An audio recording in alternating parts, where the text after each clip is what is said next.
Good evening and welcome to James Dollar Athletic Stadium on the campus of Honeoye Falls-Lima.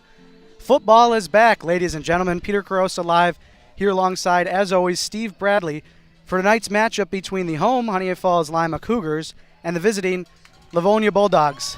Steve, I'll let you set the scene here for us tonight. Peter, very excited to be here. We've got the only game in Section 5 this weekend where two defending champions from the spring football season are playing. Class B, of course, the HFL Cougars winning their first title, and the Livonia Bulldogs won this year in Class C after winning in Class B in 2019. Not all the same players are back, but this old Livingston County old-school rivalry, I'm starting to get the tingles, man. I'm ready to go. Yeah, it feels like it just feels different. You know, when we had football in the spring, it just didn't feel the same. When I woke up this morning, went out to work, felt the fall air. And I'm just glad to be back in our regular fall season here.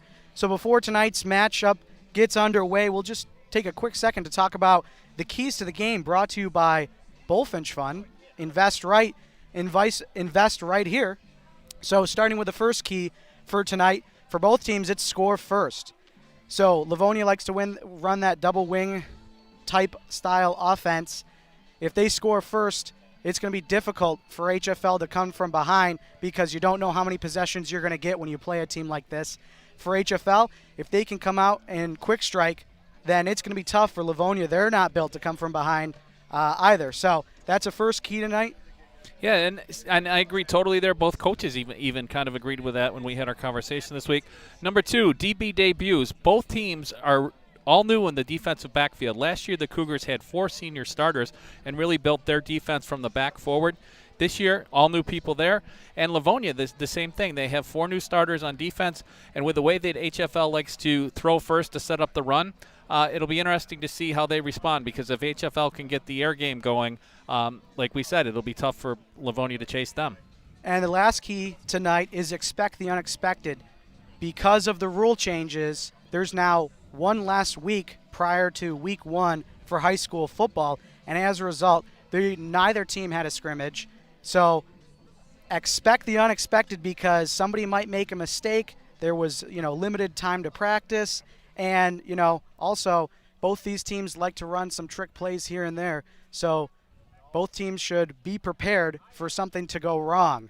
I agree, and you come in with Livonia being historically the double wing team. Maybe they mix it up, and we know that Coach Russ likes to go deep in his playbook with Dan Hoyt, his offensive coordinator. So if they see something, there's no scrimmage tape out there, so everything could be a surprise. So the captains are out at the midfield stripe.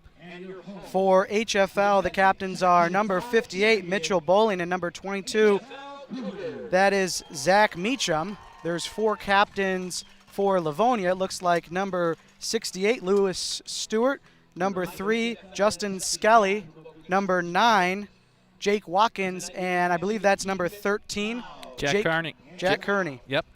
And it's so good to see more than one captain out at midfield, too. In the spring, I think everybody was just happy to be here, and now, like you said, Peter, it looks like traditional fall football. So before we get started here, we'll have the national anthem following the coin toss here. And HFL won the toss, and they have deferred to the second half, so they'll kick off to start this one. And we'll see that double wing from Livonia first. The first series will be key just to see how HFL is ready to read their keys and see if they can slow down that possession game that the Bulldogs like to play. So at this point, we'll have the national anthem play on the broadcast, rendition by the Honeoye Falls-Lima Select Choir.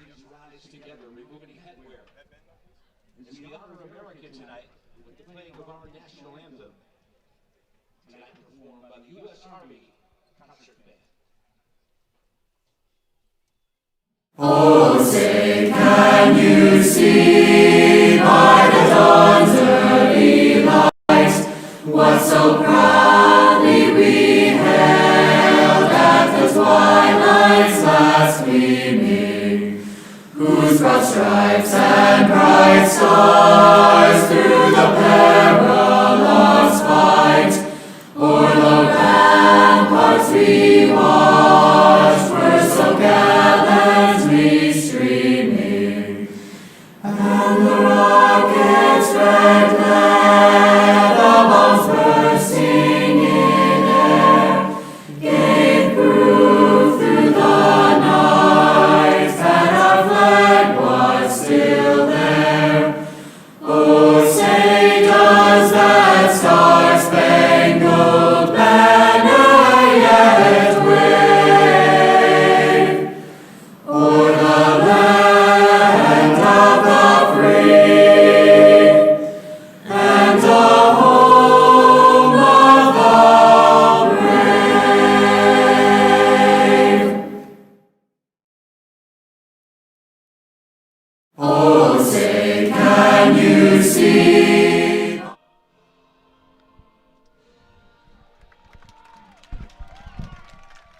And with that, we are just about ready for kickoff.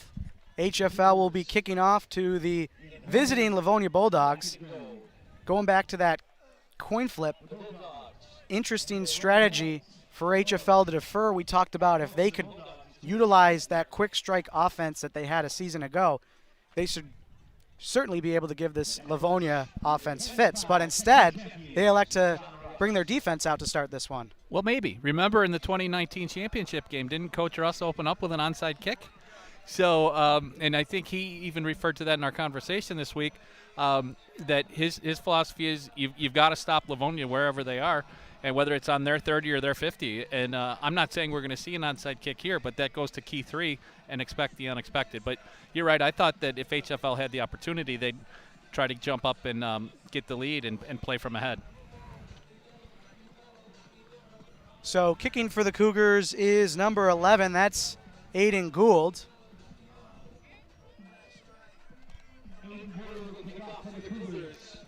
So back deep for Livonia. All right, Watkins, number 9, and Carney, number 13, Peter. So Jake Watkins and Alex Carney, and away we go here at HFL. And fair caught by number 4. That's Kyle Wetterings for the Livonia Bulldogs. And no return there. I think that's a decent start for each team. You know, Livonia started at 29, and HFL is, plus position here if they can get a stop. So out trots the HFL defense. They are led, of course, by senior Mitchell Bowling. He's our player to watch in this one on the defense. Senior defensive tackle. Yeah, Mitchell was a force all of last year. He's been getting some Division II, Division III looks, and I expect him to be a factor all season long. So in that double tight, double wing formation, here's the snap and the handoff to Jake Watkins, the lead tailback for Livonia. And it looked like under center was number 3, Justin Skelly. Justin Skelly, Coach Genther, Chris Genther, in our conversation said both Skelly and number 12, Matt Bean, would get snaps, and they came out with Skelly. So there's our first surprise. I thought we were going to see Bean. So it brings up 2nd and 7 here for the Bulldogs. And another pitch play, and again to Jake Watkins, and he's up towards the first down marker. He's going to be about a yard short, so it's going to bring up 3rd and 1. And these first 2 plays are classic Livonia football. They're getting plus yards, and they run that double wing because they're not always the most physically imposing team, but they try to get matchups and also angles and use their athleticism to try and get an advantage over some teams that are bigger than they are. So on 3rd down, it's a handoff, and looks to be short initially from the far side official's marker. Very close. We'll see. He just moved it back, Peter. The line to gain is the 39, and that ball is about 3 inches short of the 39. Looks like they're going to bring him out, though. So they'll bring out the chains, and that'll give us a good chance to introduce the rest of these defensive starters for the Cougars. So here are the the remaining defensive linemen: Nolan Smith, Riley Kester, Jack Harvey. Outside linebackers: Zach Meacham, Ryan Gary. And the secondary, all new, as we mentioned: Donnell Hall, Colton Miller, JT Killenbeck, Aiden Gould, and then the leader of this defense, the middle linebacker, Carson Joint. So they just measured, and the ball is just shy, couple inches short of the line to gain. And are we going to get the riverboat gamble here by Coach Chris Genther on the first series of the game? It does not look like the Bulldogs are in punt formation.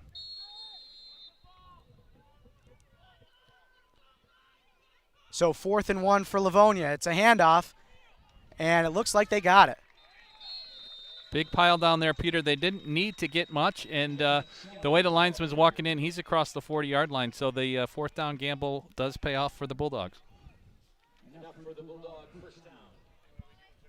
So it'll bring up a new set of downs. That'll move the chains for the Bulldogs as they stay on the field. And the Cougar defense really has done a good job on those first 4 plays, but that's just Livonia right there is just 2 yards, 3 yards, 4 yards, and then converting on the fourth down. Old school football, just a methodical drive they put together. And Skelly's going to keep it, and he'll be quickly bottled up after a gain of about 1. Mitchell Bowling has the football. He came out of the pile, but I don't think they're going to give him a fumble there. It was a very, very tight pile in there, and you've been in those scrums. You never know what happens, but I think they did mark Skelly down. But that's the best play by the HFL defense so far. Yeah, either down or they stopped his forward progress. In any case, Livonia retains the ball. Will bring up now 2nd and 9 from their own 41-yard line. And this is the situation where the Cougars want to be, making Livonia need to get more than 2 or 3 yards on this play to make third down more convertible. And there's a bad snap. This is going to be crazy. And as you said, bad snap recovered by Jack Kearney. So there's the Bullfinch Fund key of the game, expect the unexpected. And on 2nd and 9, an errant snap. Now setting up Livonia 3rd and very, very long. And we were talking about HFL having to maybe get a stop there on 2nd down to put Livonia off track for 3rd down. Well, now they are very off track as it is 3rd and 26 at their own 27. So the key for the Cougars here is just to play their game, and I don't expect the pass here. I expect Livonia to run it and just try to get field position for a punt. And sweep to the near side. Justin Shelley. Check that. Jake Watkins. So that's a win for the Cougar defense right there, as long as there's nothing disastrous here on 4th down.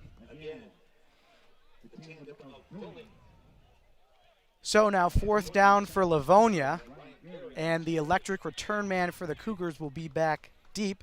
That's, of course, number 3, JT Killenbeck, who was first-team Class B All-Star as a special teamers this past spring. So he'll look to set up the Cougars in good field position, as it looks like there was some almost like a mix-up, like they didn't know it was 4th down, because it didn't look like a traditional punt formation.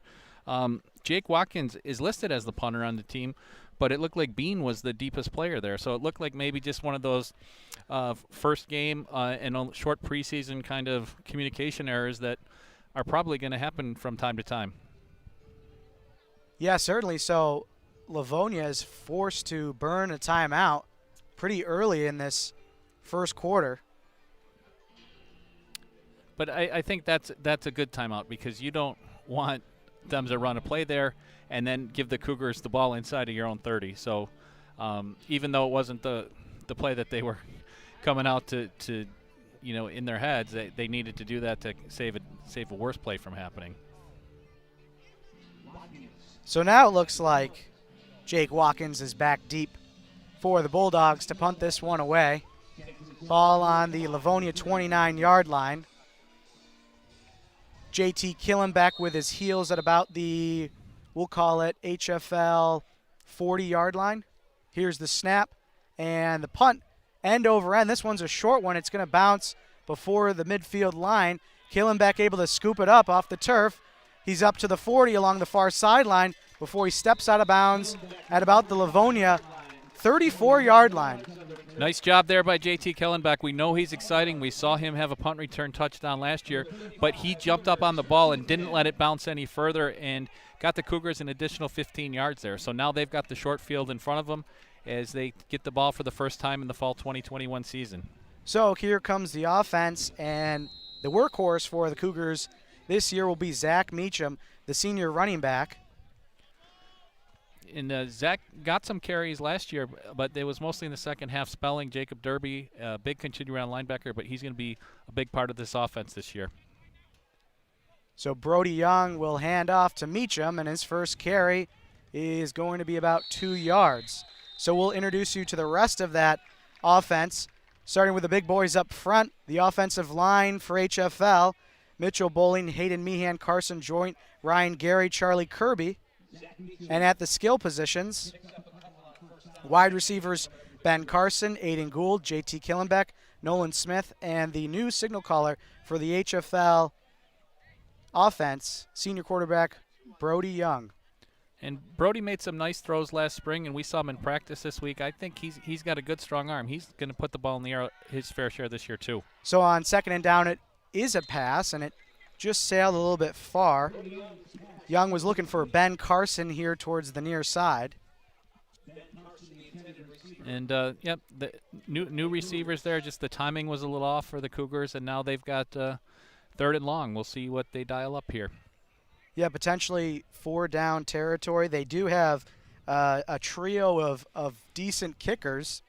You have Xavier Carbonell, the soccer player, Aiden Gould, and this year they also have Trent Wagner, or Wagger rather, excuse me. You also have receiver Nolan Smith on the outside, and I wouldn't be surprised if they took a look over there right now.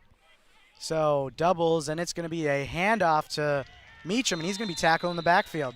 So it's going to be a loss of 1. It'll bring up 4th and 9. Run play makes you think that they were expecting to maybe go for it, but looks like instead they're going to bring the punt team out on the field. And a real great job there by the Livonia defense. Number 4, Kyle Wetterings, with a great stop there on the draw on 3rd down. It looks like maybe the Cougars thought they were going to catch him off guard. He stayed home and forced this apparent punt. So Aiden Gould, the kicker for the Cougars, he'll send it towards the left numbers, takes a bounce, and it's going to be down at the 1-yard line. Fantastic special teams play there. Great execution by Aiden Gould there, and the coverage team was right there. 56, Carson Joint, middle linebacker, center, and then a huge special team play right there. Yeah, Carson Joint, the long snapper, was able to field that ball, and it now pins Livonia back deep. Check that. They're actually going to move the ball to the 2-yard line rather than the 1, it looks like. And if you're Livonia, that's a big deal. That extra yard with that tight formation, any space you can get is big, because if there's penetration by the Cougar defense, we could be looking at a potential safety here. So HFL loads up the defensive line, and handoff to number 11. That was Jack Carney, Peter, 13. Nice hole opened up in the middle there. Good job by the Livonia line, opening up a little seam there to get Carney a little bit of space and to get them out to about the 8-yard line. Yeah, the HFL defense isn't the only one going to be having difficulty figuring out who has the ball. It's not easy for us up here to decipher that backfield. Especially in that tight formation down by the goal line. It's a really small window down there. So another run play. That was Carney again, and for the HFL defense, just a really good job by number 55, Ryan Gary. He wrapped him up quickly, stepped into the hole, and made a tackle. So now we're looking at a 3rd and 4. Yeah, decent gains on 1st and 2nd down. Keeps the Bulldogs on track.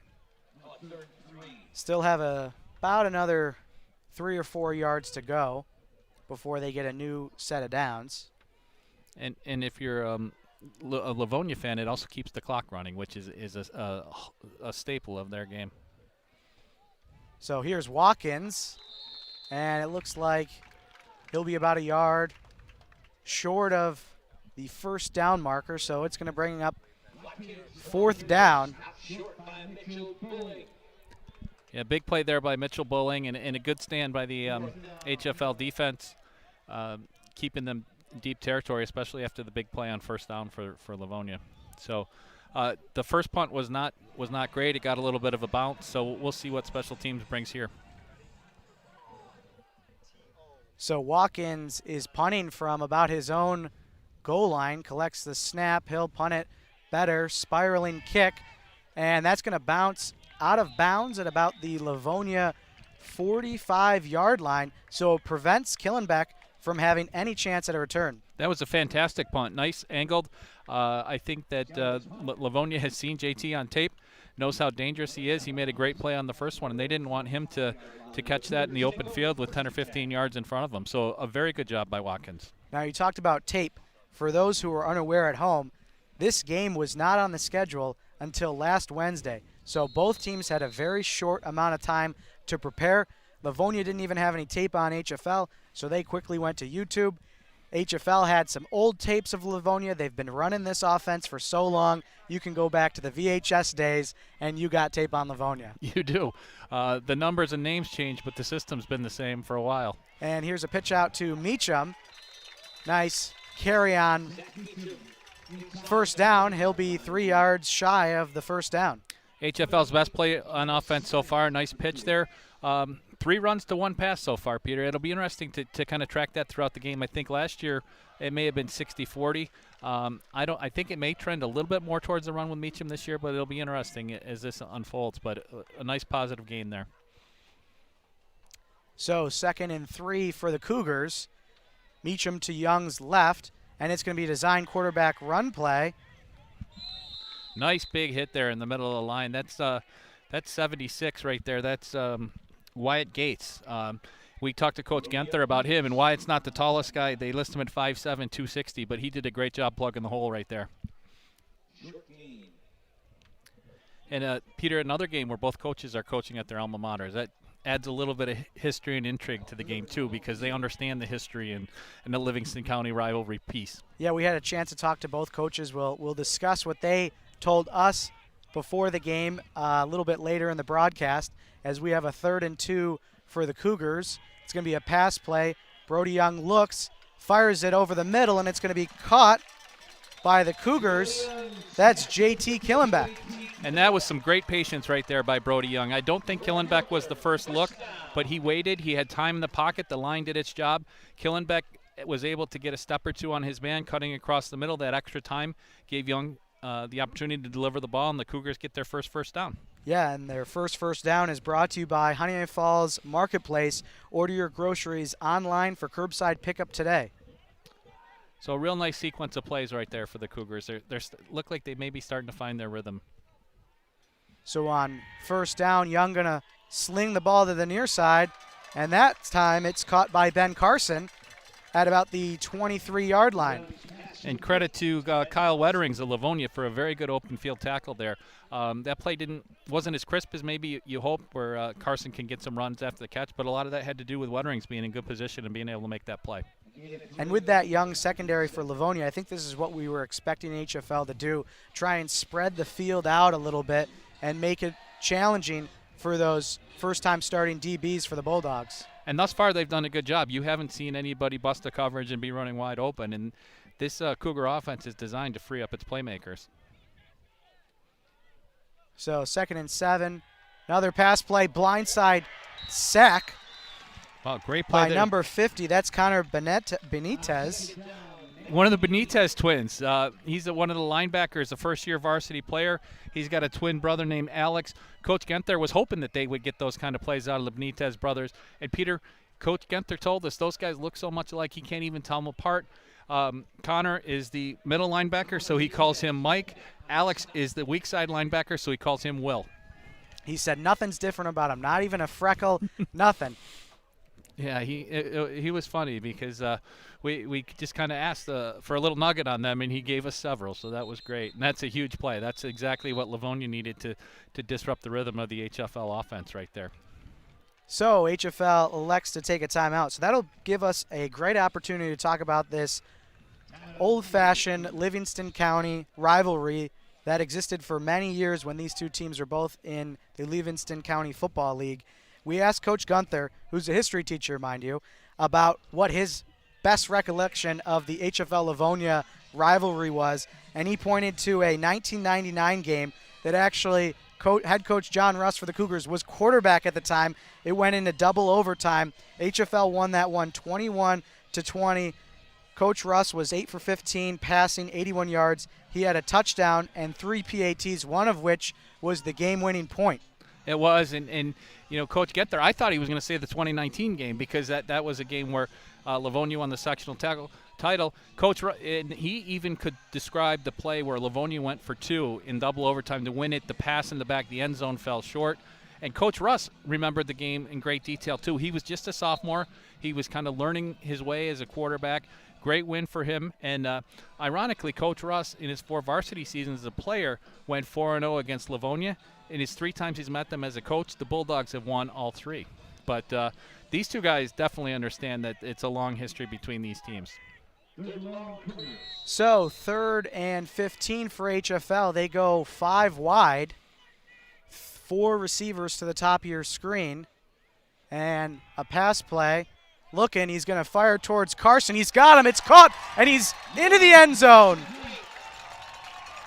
Wow, what a super throw there by Brody Young. HFL had 4 wide receivers to the far side of the field. Carson was on the near side. He cut across, and by moving the defense that way, it gave them a seam, and beautifully thrown ball. Great execution by the Cougars right there. So Ben Carson finds the Meehan Architecture end zone as the Cougars strike first here with just under a minute to play here at HFL. So PAT attempt will be by Aiden Gould for the Cougars.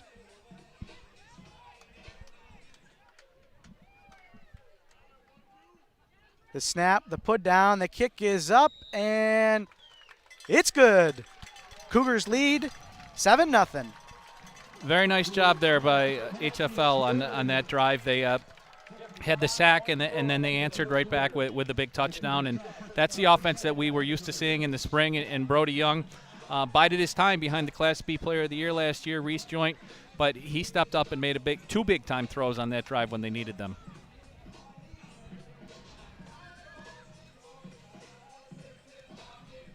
So now the pressure will shift to the Bulldogs. As we were saying, whoever scores first in this contest is certainly going to have the advantage. Absolutely, Peter. And the first 2 drives, the Cougar defense has been up to the task. They've only given up 1 first down. They've had the edge in the field position game. And I think if your coach Russ, he said to us that it's very important for the Cougars to have the lead at halftime tonight, because the second half, if HFL gets the run game going, you may tie or win the second half, but it might not be enough. So that's exactly the medicine that HFL was looking for. This kickoff brought to you by Bodywork Needed. Bodywork Needed is situated in the quaint village of Honeoye Falls. You can experience lasting relief from chronic and acute pain under the guidance of licensed experts at Bodywork Needed. Call them today at 802-2405. And what a perfect night for football, too. The sun's just starting to set behind us. It feels like a great, great night.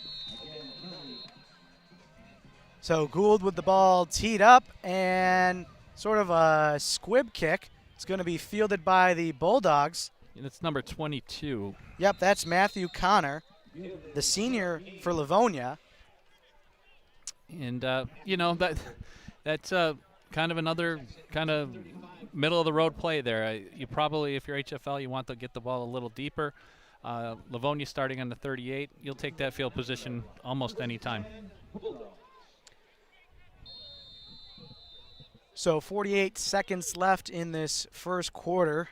Bulldogs get to work at their own 39-yard line. Looks like they are in shotgun formation. Shotgun formation with Bean in at quarterback. And it's going to be an option play. And wow, that was they met Mitchell Bulling like head-on alongside number 55, Ryan Gary. Gary and Bulling, you run into those 2 guys, you're not going to go too far. So now 30 seconds left in the first quarter. Being able to get a pair of yards on that first down carry. We'll see if Livonia elects to run another play, or if they'll just wait until the second quarter. Looks like they're going to try and get one last play off. Jet sweep play to Watkins. Watkins around the far side end, and he'll be stopped at the 44-yard line, and that will be the end of the first quarter. And again, every workplace injury is different, but what comes next is always the same. Questions, paperwork, and stress. Seeger and Shortino will help you handle all of it, just like we've helped thousands of injured workers over the last 30 years. We look at your case from every angle: workers' comp, personal injury, and Social Security disability. And we handle them all under one roof, so you have one number to call, one voice speaking for you to get all the benefits you deserve. So tonight's game is also brought to you by Honey Falls Marketplace. Love the convenience of curbside pickup, but fear unpacking your groceries? The beauty of having experienced grocery people picking up your orders is getting exactly what you want. So leave the shopping to your friends at Honey Falls Marketplace Grocery. Lose the frustration of inaccurate orders and keep the convenience of having your groceries ready for drive-through pickup at Honey Falls Marketplace. Made from scratch baked goods to hand-cut vegan meat and everything in between. Getting started is easy at honeyfallsmarketplace.com. Bodywork Needed, a well-known business here in the community. Bodywork Needed is run by licensed massage therapist Pamela Scully, situated at the four corners of Honeoye Falls. The massage therapists at Bodywork Needed pride themselves on a uniquely personalized experience. They listen to your needs, assess your condition, and deliver integrative therapies to treat your immediate and root cause of pain. Whether you need stress release, serious pain relief, or ongoing treatment, Bodywork Needed is the place for you. For those interested in beginning their journey to health and well-being, should give her a call at 802-2405 or use their online contact form. And finally, tonight's broadcast is also brought to you by Meehan Architecture. Now, Rob asked us to talk football instead of reading an ad, so we'll talk football as the second quarter is underway, and Livonia is going to throw the ball in and out of the hands of Justin Skelly. Justin Skelly, the intended receiver. So Livonia averaged about 3 passes per game in the spring, Peter. That's their first pass tonight, and it was executed well, everything except the catch. So now 4th and 4 for the Bulldogs. Watkins back in punt formation. He's done his last punt was fantastic, so we'll see if they can flip the field position game here. Yeah, you got to expect he'll be aiming towards the sideline again, especially after that first return. We got a flag in the backfield, and Killenbeck's going to field it about his 28-yard line, work to the far side of the field. He's gang tackle. No, he's still on his feet.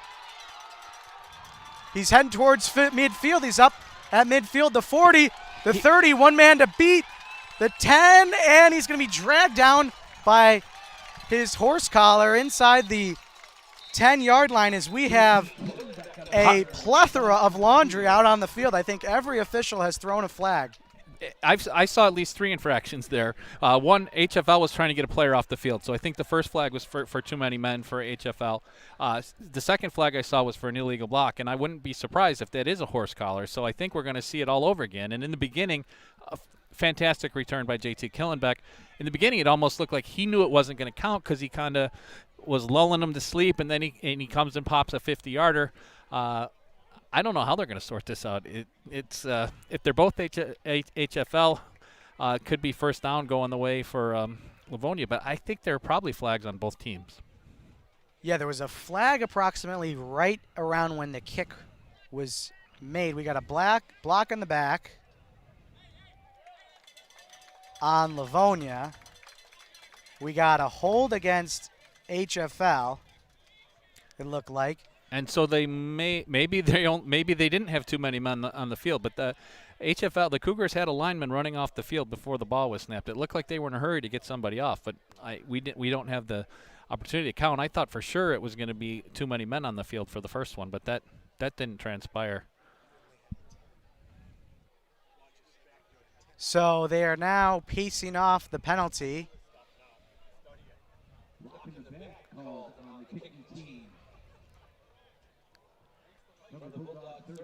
So after all that, was there only one penalty? This sorts out pretty well for HFL. I'm not sure how HFL gets away with no penalties here, although the coaches were saying that HFL may have only had 10 on the field at the start of that play, so the player running off may have had them at disadvantage, which makes the run even more impressive by JT Killenbeck because he had one less blocker on the field.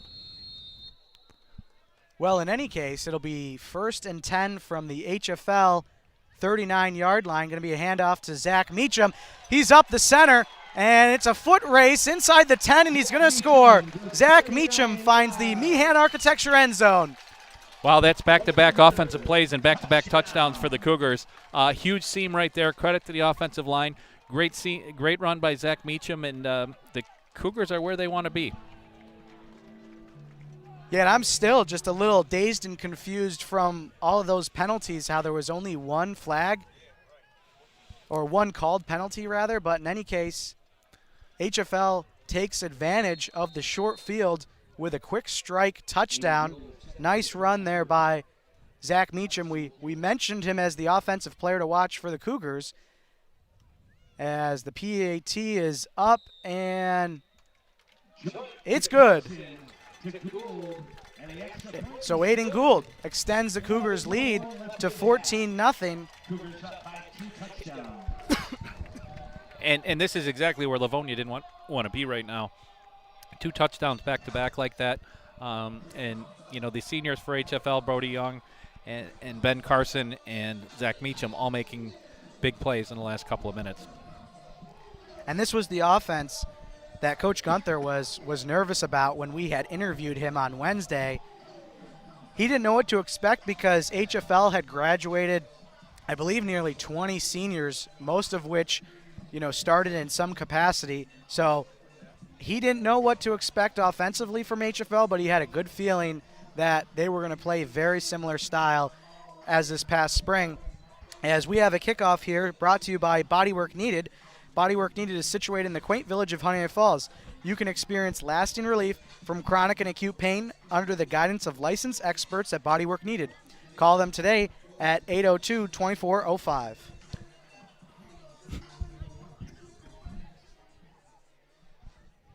And Coach Russ, Peter, said kind of the same thing, too.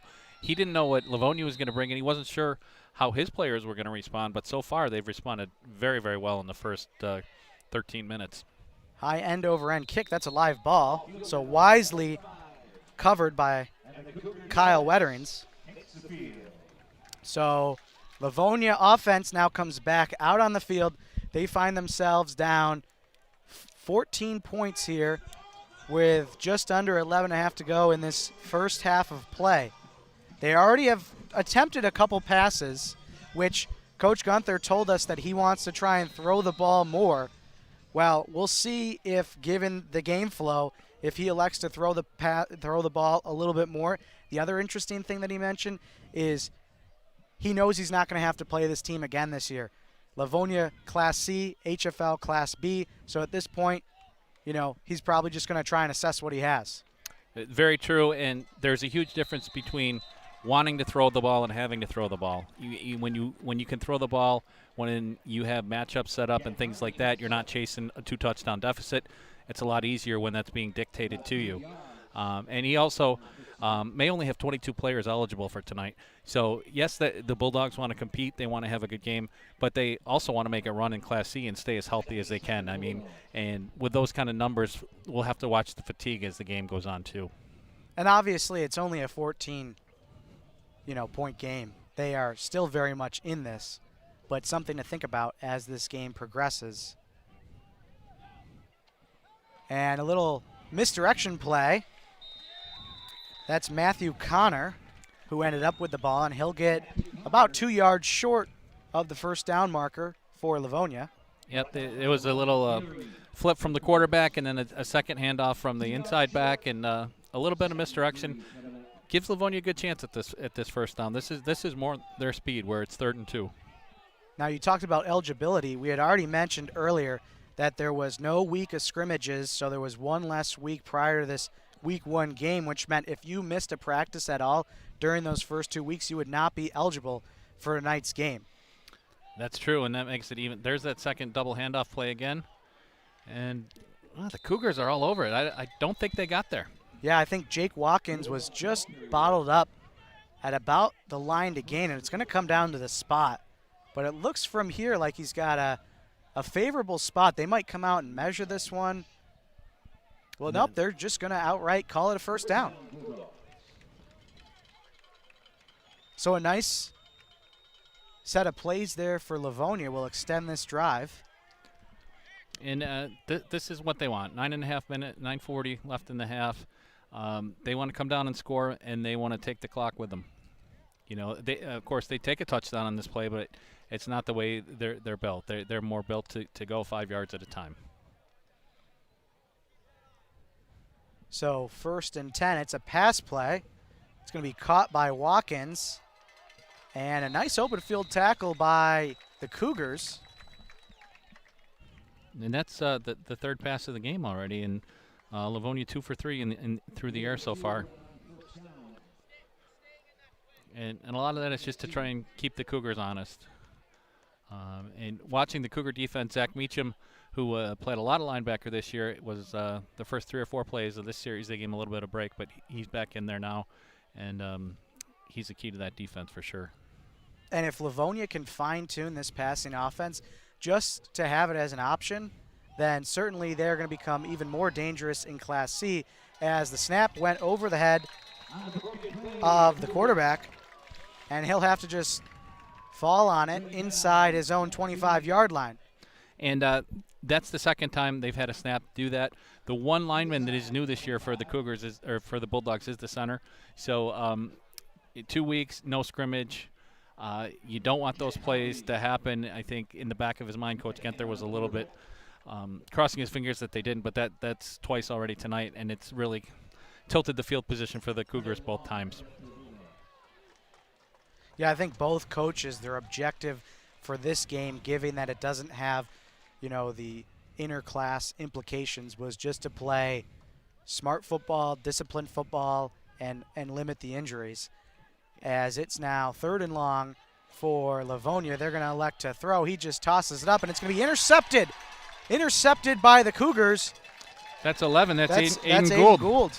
And Gould did a nice job just following the ball with his eyes. And the quarterback, Bean, was scrambling. He kind of threw across his body a little bit, and Gould was able to track the ball and make the play and set the Cougars up again. Deep in Livonia territory. They're going to be inside the 30 here. And Peter, to carry in on your point a little bit more, the other thing about sectionals in the spring, only 4 teams qualified for sectionals. This year, there are 8 teams in Class C. All 8 the teams in all 8 teams will make it in Class C. 8 teams will make it in Class B. So in Class B with 9 teams, only 1 team won't make it. So the goals are a little bit different. The odds are you're going to be in the dance. You're just going to want to position yourself the best way you can to play well in October. So we have a Wildcat formation. Check that. It's going to be a little trick play. Throws it downfield, and that's yet again Benjamin Carson finding the Meehan Architecture end zone for the Cougars, as we have some late flags. We'll have to see. Looks like it was after the play. So with the turnover, a lot of times teams go for it, and the Cougars certainly did there. It was J.T. Killenbeck touched the ball first. It went to Donnell Hall, and I think that they had Brody Young lined up on the far side as the receiver, and all of that motion, all that trickery, Carson was all alone. So another big play. Cougars are rolling, and the freight train's here, and they're happy too. So it looks like the penalty is against the Cougars, and it's going to be assessed on the kickoff. Sounds like the penalty was a unsportsmanlike conduct. It'll be assessed on the kickoff, so the PAT will be from the typical 2-yard hash mark.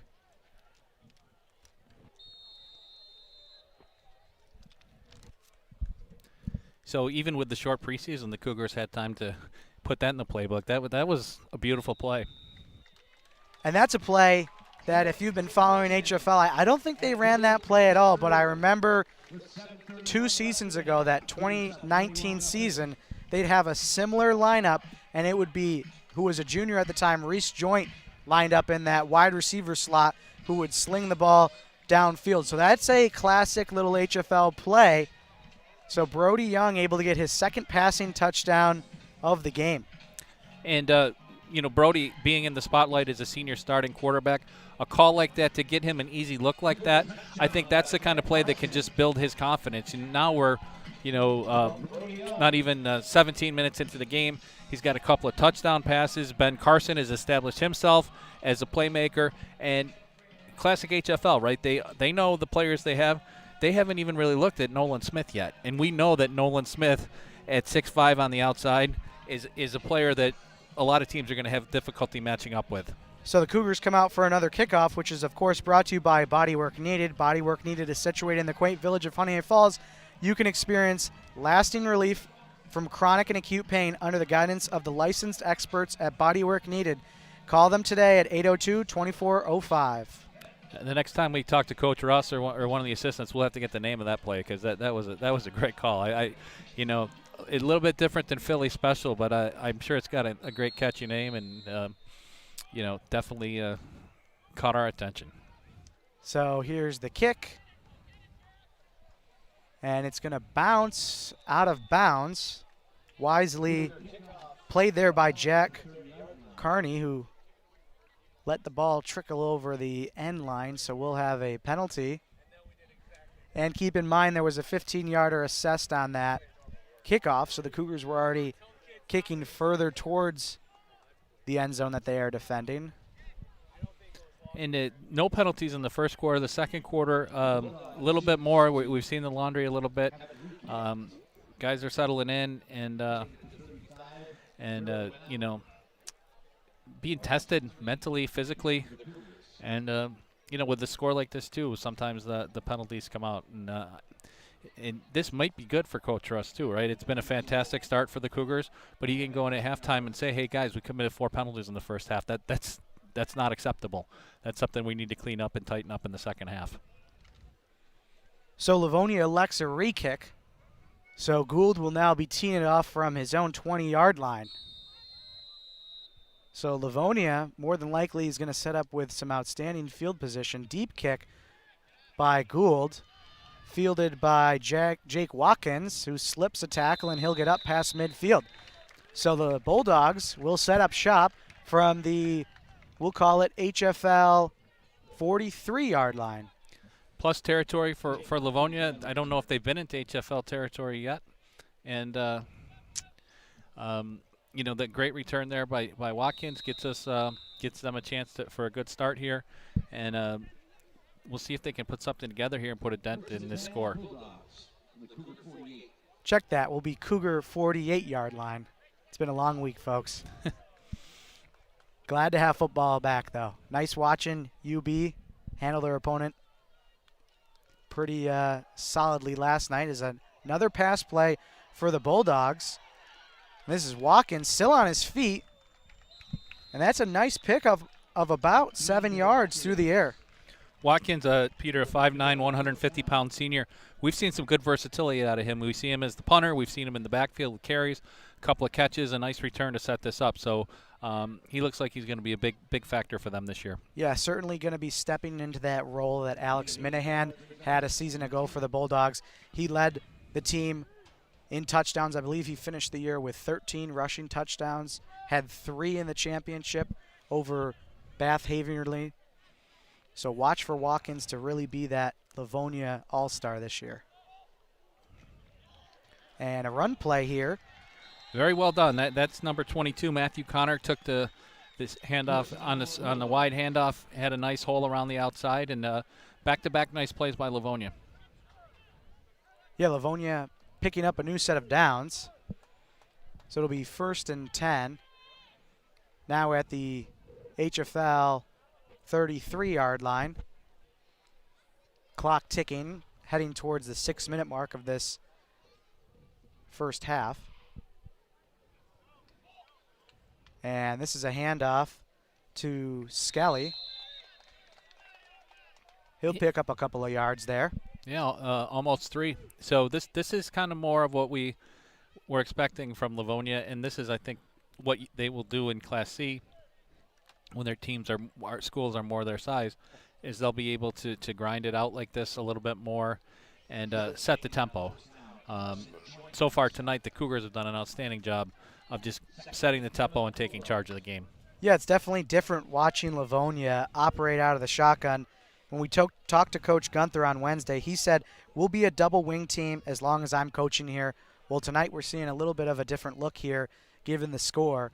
And Livonia able to operate quite nicely out of the shotgun as another nice running play there by Matthew Connor for Livonia. And a good play there by Matthew Bean to get that snap in and down. That snap was also a little bit high. And I think we talked about surprises being the key to this game. And the 2 snaps and the special teams play and the razzle-dazzle, those are 5 surprises in the first half. So 3rd and 4 for the Bulldogs. Got to think this could be potentially 4-down territory for Livonia.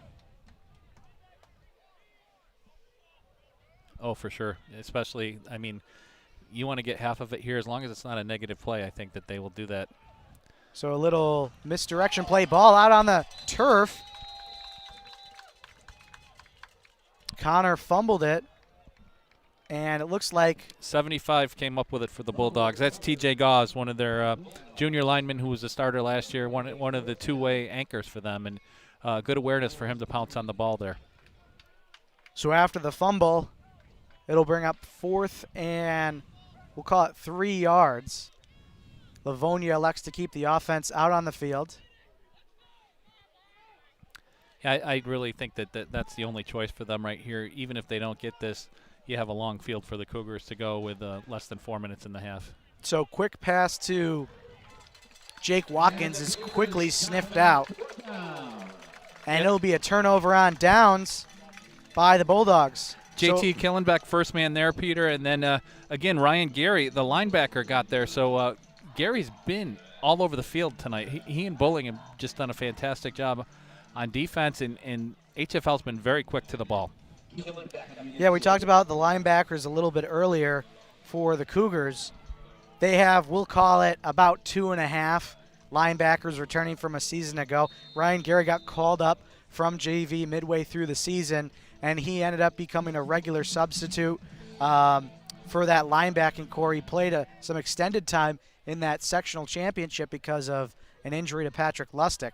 So the Cougars live up to the expectations of that their defense has had the past couple years and have the ball back out on offense as Meacham going to get tackled at the 29-yard line. And I think here what the Cougars are trying to do is just keep that rhythm going. You hear a lot about a 4-minute offense, and I think they would love to be able to control the clock, move down the field, and take one more crack at points here before the end of the half. Agreed. If HFL can wind this clock down, maybe leave just a little bit left, score going into half, they deferred so they'll get the ball to start the second half. The old 2-for-1, right? The Yep. Bill Belichick 2-for-1. They can certainly pull ahead in this one even further. As a low snap is collected by Young, he passes out to Killenbeck, who makes a man miss and has some nice yards after the catch. Good job by JT getting a little room and getting a little space there, and also a good job by the secondary for Livonia. I think that was Bean and Carney who converged on him to stop him short. We've seen JT make so many plays in open space, and when he made that first move, I was almost expecting him to get the first down. So the fact that they stopped him short is a credit to them. So it'll be 3rd and 2. Clock ticking just under 2.5. And it looks like the Cougars are Brody back Young's in that. out to this side of the field again. Oh, the Wildcat. Got it. Yep, the Cougars were out in the Wildcat formation with Killenbeck in the backfield, and he'll be tackled short of the line to gain by the Bulldogs. Nice play there by, I believe it was an interior lineman for Livonia. So this is a big call for the Cougars, just to see how much faith they have in the line, and it looks like Coach Russ is leaving them out there now, and I don't know if this is to try and get a timeout or if they're just going to try to get the first down and keep going. Yeah, with 2 timeouts, I wouldn't be surprised if he wants his team to basically practice trying to draw the other team offside. And just like that, they're able to do it. You could be an analyst, Peter. That was spot on. It's almost like you called that. Very good job by you. Nice read there. The hard count gets them every time, right? And I think, we've had a chance to see this organization up close and personal, and Coach Russ likes to run this team like a well-oiled machine. They don't have a scrimmage, so this is kind of like a scrimmage preseason type game. So, they're going to want to try and, get all those little situational plays in as they pick up a Cougar first down, brought to you by HFMP. Order your groceries online for curbside pickup today. First down run there by Meacham. And now they're going more straight hurry up here. And we'll get to see how much control Brody Young has of the offense here. This is a good showcase for him. I think we got to see them take a shot at Nolan Smith here soon. And right to Smith, and he catches it, and it'll be a first down. So Yeah. Steve now is the analyst here. Well, Nolan is too big of a factor, too good of a player not to take a shot, especially when the clock's winding and you need to make a play. Yeah, Nolan Smith. Coach Russ said he's a big guy, long arms, big hands. As we have a deep shot over the middle is going to be incomplete. Flag on the far side, so that'll stop the clock at about 54 seconds. The Cougars actually sent 3 receivers deep there, and Young had his choice of where he wanted to go, and looked like he went for Carson again, right? Yeah, I believe that was Ben Carson going down the seam as we have a legal procedure call against the Cougars. So that'll move the ball back. And it's interesting, too, Peter, with the Cougars having just had the spring season. It's only been 4 months and 2 days since the championship game. New guys and new numbers, right? We saw Colt Green all spring making big plays in number 4. And then Carson comes in, and he's number 4, and he's got 2 touchdowns already here in the first half. So penalty on first down negates the incomplete pass by the Cougars. So it'll bring up 1st and 10 from about the Livonia 48-yard line. Aiden Gould will move in motion across the screen, and Young is going to step back. Going to be a screen play to Killenbeck. Killenbeck makes another man miss. Killenbeck now one man to beat. And he's going to be wrapped out of bounds. No, he's still on his feet. Is that Patrick Lustig in the championship game all over again? Wow, what a play by Killenbeck.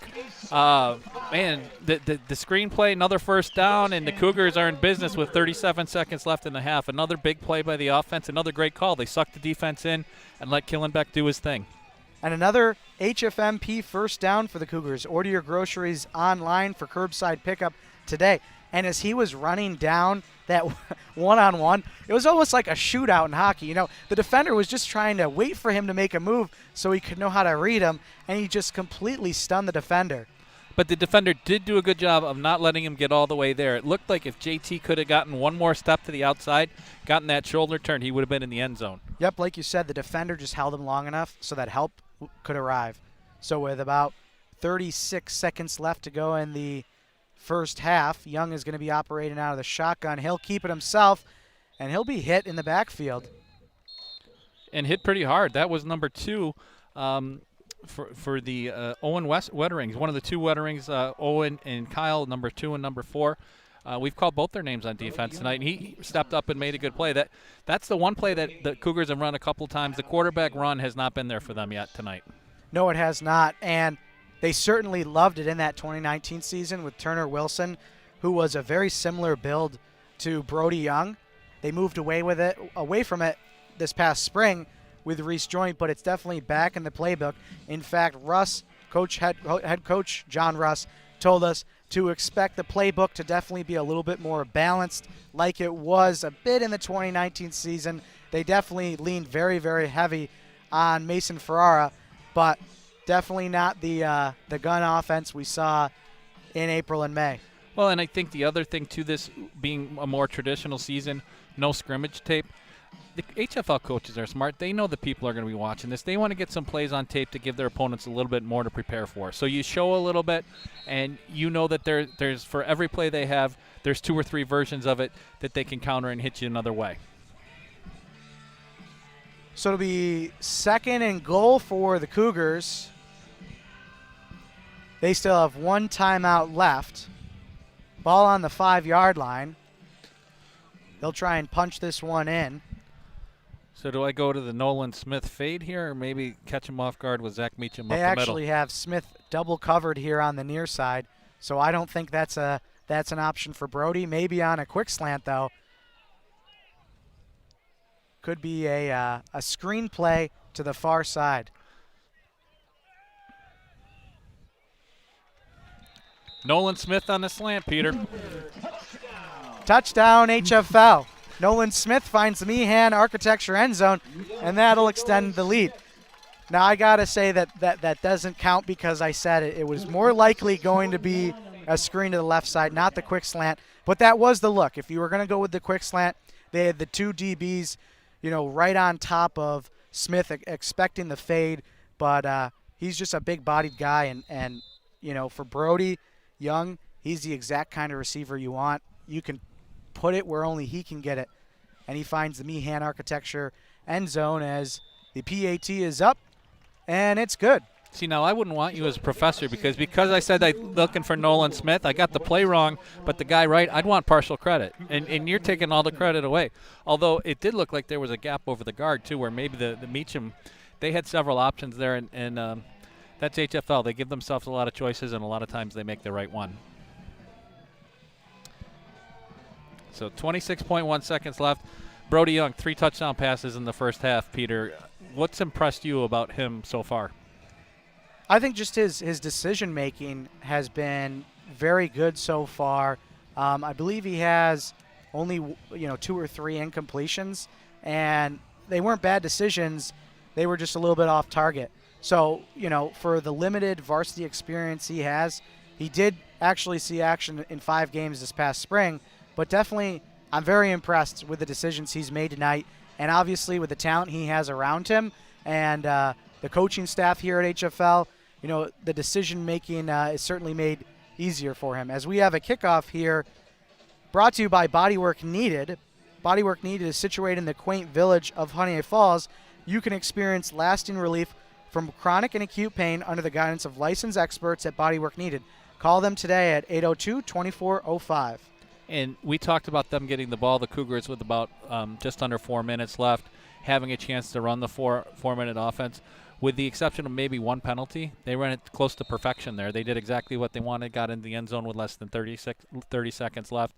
They do have kickoff here, but they'll receive it in the second half. So that's really the perfect scenario for them.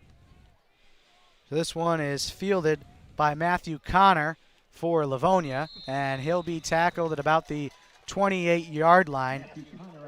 So, Steve, do you think Livonia will just elect to take it to half here, or maybe try and run a couple plays? They do have 2 timeouts. I think with some of the issues they had with the snap and everything, and this being the first game, such a short preseason, my guess would be they take a knee, but that's only a guess. And I think that was Griffin Mayo, 34, who made a nice play on the kickoff on the tackle there, Peter.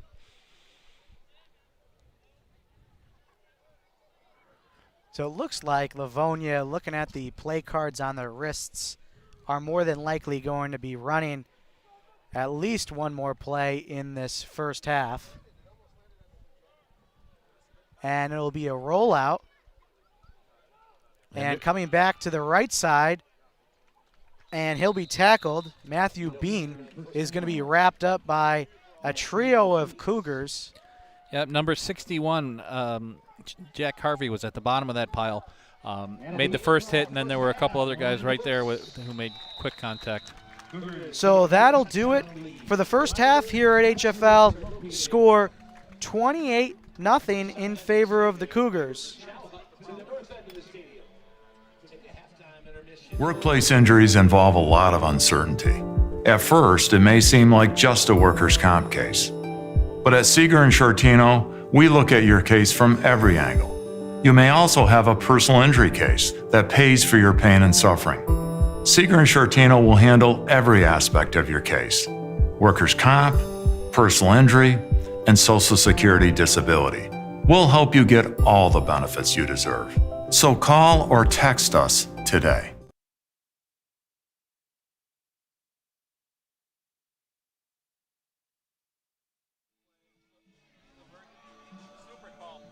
Tonight's game also brought to you by Honeoye Falls Marketplace. Love the convenience of curbside pickup, but fear unpacking your groceries? The beauty of having experienced grocery people picking up your orders is getting exactly what you want. So leave the shopping to your friends at Honeoye Falls Marketplace Grocery.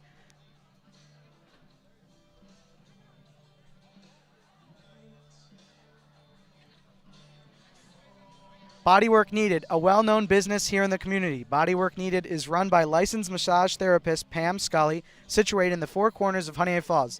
The massage therapists at Bodywork Needed pride themselves on a uniquely personalized experience. They listen to your needs, assess your condition, and deliver integrative therapies to treat your immediate and root cause of pain. Whether you need stress release, serious pain relief, or ongoing treatment, Bodywork Needed is the place for you. For those interested in beginning their journey to health and well-being, should give her a call at 802-2405 or use her online contact form today.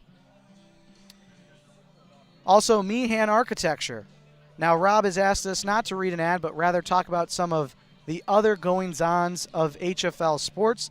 The sports season is underway here for all of the fall sports. We had a decisive soccer victory last night between HFL and Batavia, resulted in a 3-0 HFL victory. It was a nice showing by the student section here at HFL. The HFL Cougar Freight Train, they're back out here tonight in all white. So glad to have the fall season as it should be here at HFL. Also brought to you by Four Corners Eye Care and Optical. Now celebrating 30 years, Four Corners Eye Care and Optical provides full scope vision and eye care need, as well as quality optical services in the convenient location of the Four Corners of Honeoye Falls. Dr. Kissick and his staff are proud to call HFL home all these years. Hundreds of local residents, including myself, are proud to call Dr. Kissick their optometrist. Give Dr. Kissick at Four Corners Eye Care and Optical a call at 624-2122. And Bullfinch Fund. Fans who are sitting on IRA money that they don't know what to do with, or those who want to take control of their 401k money left at an old employer, should give Bullfinch a call at 624-3150. Bullfinch Fund. Invest right here. Did you know a working teenager can become a retirement millionaire just by starting a child IRA? Want to learn more? Call your local mutual fund, the Bullfinch Fund, at 624-3150. Bullfinch Fund. Invest right here. And of course, tonight's broadcast is through the Mendon-Honeoye Falls-Lima Sentinel. You can read the latest news at mhflsentinel.com. You can follow us online on Facebook, Twitter, and Instagram. You can also like and subscribe to our YouTube channel, as that definitely helps out with the YouTube analytics. So we are just about 11 and a half minutes to go here in the halftime period. Steve, you want to give us a quick update here at halftime, some of the stats? Yeah, Peter, I think the biggest stat right off the top of it is Brody Young, 3 touchdown passes in the first half. Got things going with a 33-yard pass to Ben Carson late in the first quarter. And then really, next play from scrimmage, Cougars got the ball back. Zach Meacham popped a 39-yard run. And midway through the second quarter, that we saw the Cougars line up in a wildcat formation. Got a little fancy with Young throwing a deep pass to Carson for his second touchdown of the game. And then perfect execution of the 4-minute drill to close the half with Young finding Nolan Smith with a 5-yard touchdown pass. I've only got HFL with 4 first downs, but when you look at, they've had 3 touchdowns of about 30 yards. That cuts down on the first down thing. And then they've also limited Livonia on the ground to 2 first downs. Livonia came out with a good first drive, but after that, the Cougar defense, Coach Russ talked about reading the keys, and through 24 minutes, they have read their keys very well. So I saw you taking a peek at your phone. Are there any out-of-town scores of other Section 5 matchups that are going on tonight? Well, HFL and Batavia, we had them on a collision course all spring. I just checked in on the Batavia, Bishop Kearney, Rochester Prep, Rochester Academy Charter School score. Late second quarter, Batavia's up 34-0. So things in Batavia are about the same as we thought they would be. Trying to get a look in on the Wayne Geneva game. At the end of the first quarter, Wayne was up 14-0. And I don't have anything on Newark Marion yet, but just taking a look around Class B, we talked about it a little bit in the first half. It'll be different this year because 8 of the 9 teams will make sectionals. So the real key is to try and strive to have a home game in the first round, let the matchup shake down, and go from there. And we saw a lot of these teams in the spring, so the turnaround's tight. A lot of the players are the same. It's just kind of exciting. And we do have a little bit of a change up here in Class B for HFL. We had 1 team move down a class and 2 teams move in, so we had a net gain of 1. So that's how we're at 9 teams this year. We have Wilson, who moved down, and the other school that moved in was actually a merger of Dansville and Wayland Cohocton. And I think that Wilson move is big. Wilson is a team that's been up in Class A, has played in before they switched to the Federation scheduling, was in the Rochester City Athletic Conference, had some really good teams with Coach Greg Mortier. Wilson is actually the next HFL game, October 17th, our next live stream. And they play tomorrow. Wilson is at Palmac tomorrow at 5 o'clock. That's a game that'll be interesting to keep our eyes on because we saw Palmac last year twice within 3 weeks. Red Raiders got off to a really good start, but then when they ran into the Batavias and Waynes and HFLs of the world, they came back to reality a little bit. So that Wilson-Palmac matchup is pretty intriguing tomorrow night. Yeah, you got to think at this point, Batavia is probably the early favorite here in Class B. Despite HFL being the defending champion, Batavia comes into the season a little bit more intact than HFL was a season ago. They have their quarterback returning. I saw he was recognized by local media as one of the dozen quarterbacks in Section 5 to watch this upcoming season. And Wilson, certainly, the newcomer. It's going to be interesting to see how everything shakes out here in Class B. Taking a look for Livonia Class C, you got to expect Livonia is the heavy favorite. I think so. And you go to Livingston County and all that tradition where they spend the whole year. Leroy will be in the mix. Leroy's playing Calmum tonight. We talk about old Livingston County rivalries. Nothing is older than that one. Nothing has more tradition than that one. I think Leroy is already going to be in that. But when Wilson, I think, is really the X factor in Class B because I agree that Batavia, the only loss that program had at any level in the spring was in the Section 5 finals at the varsity level when HFL won. But every other game the Blue Devils won last spring. They did lose Therese Smith to graduation. They got another player in the system that some people say maybe close to as good as Therese Smith. So I think if you're an HFL fan, you keep your eye on the Cougars first. But, maybe that peripheral vision is heading out to the west and seeing what's going on at Batavia. Now, for this HFL game here tonight, going to be interesting to see HFL up 28-0 coming out of the half.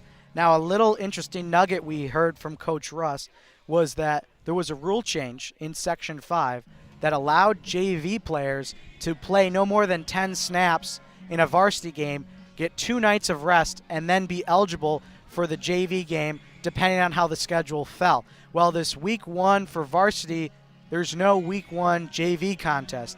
So as a result, HFL's backup quarterback, Matt Meacham, doesn't have to worry about that rule. And Coach Russ said during this entire season, he expects Matt to probably get that maximum 10 snaps depending on the JV schedule and whether or not allow it. So without a JV game this week, it'll be interesting to see if Matt gets a little bit more extended playing time. Because of that, Matt had a tremendous JV season this past spring. In the 5 games, he threw for 1,110 yards, 70 for 119 attempts, through a total of 14 touchdowns. And those are impressive numbers at the JV level. And I think that if things stay as they are, that we will get a look at him. I think that Coach Russ probably we were at practice last Saturday, and Brody Young looked good, looked strong, but Matt Meacham made some throws that caught our eye too, and the HFL coaches have their eye on the present for sure, but they also have their eye on the future. And if anything were to happen where they needed to play Matt Meacham, they wouldn't want his first action to be in a big game where he had never even tested the waters yet.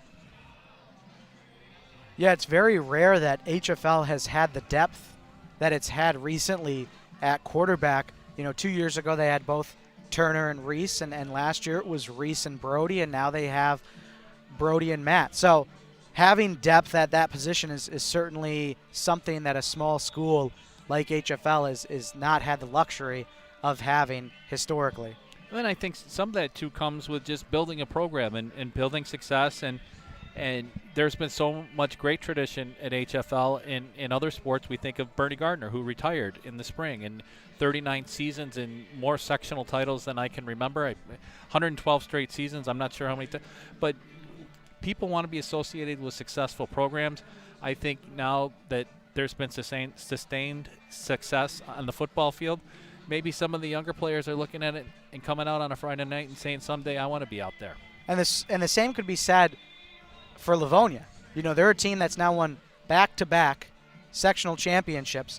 In fact, Chris Gunther, the coach for Livonia, he's been coaching since '96, and he had coached in 7 championship games before that and had never won assistant coach for those games. And now the last 2 seasons, they won back-to-back. So certainly that's got to bode well for the younger guys, you know, to be able to see the team have success, builds interest in the program. Both HFL and Livonia run similar systems from, you know, the middle school all the way to the varsity level. So it helps a program as you get older that, you know, you're in the same system. And that's what Coach Gunther was telling us. Well, he said that, you know, it just gets a little bit more complicated from modified to JV to varsity. Well, and to build on that, he has been to some of the junior practices already and installed the offense and seen those kids. And he grew up in Livonia, so he played junior football in Livonia and then played for Steve Girolamo for 2 seasons and then has been – I mean, it's just kind of who he is and what he does. And his recollection and history, he was a talking encyclopedia. And I wouldn't even call it an interview. It was just a fascinating conversation. But you're right. I mean, we just saw at halftime. They're just leaving the field now. There's 6 kids who I assume are ball boys for the Livonia football team around the middle of the field throwing it around. And that, to me, is what high school football is all about. Yeah, it's what happens between the lines with the guys in the helmets and the shoulder pads, but it's also the younger kids seeing what it's like and seeing where they want to be in 5 or 6 years. And when you're a Class B or Class C school where your pool is already small to begin with, you know, if you can win, like you said, that's going to just get the youth riled up and be excited about being in that program.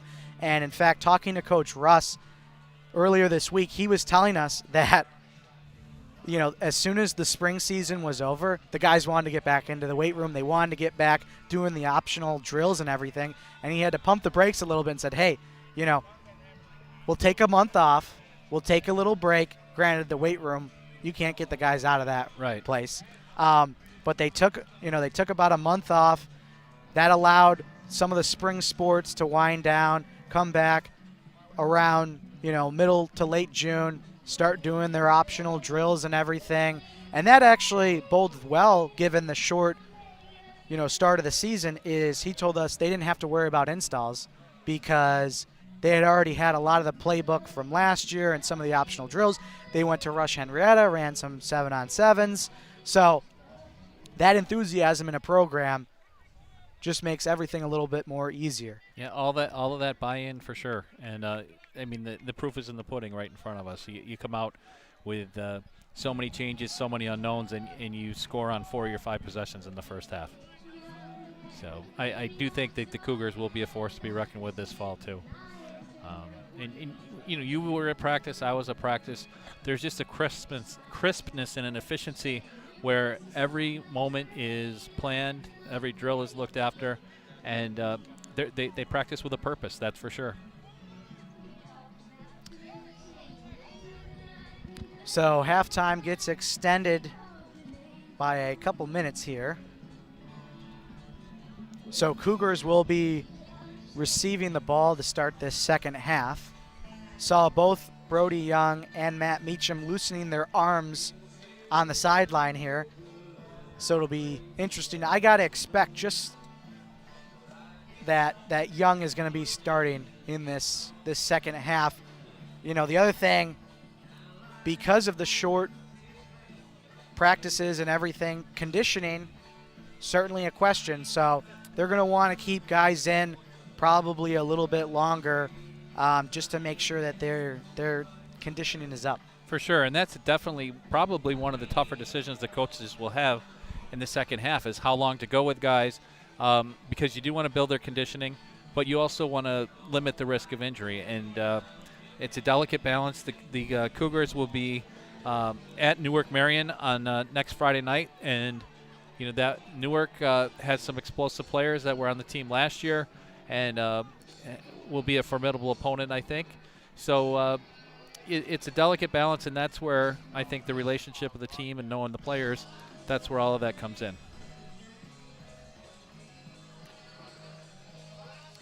But, so just under a minute, it looks like. Not sure why the halftime period was extended, but in any case, both teams just trying to stay loose.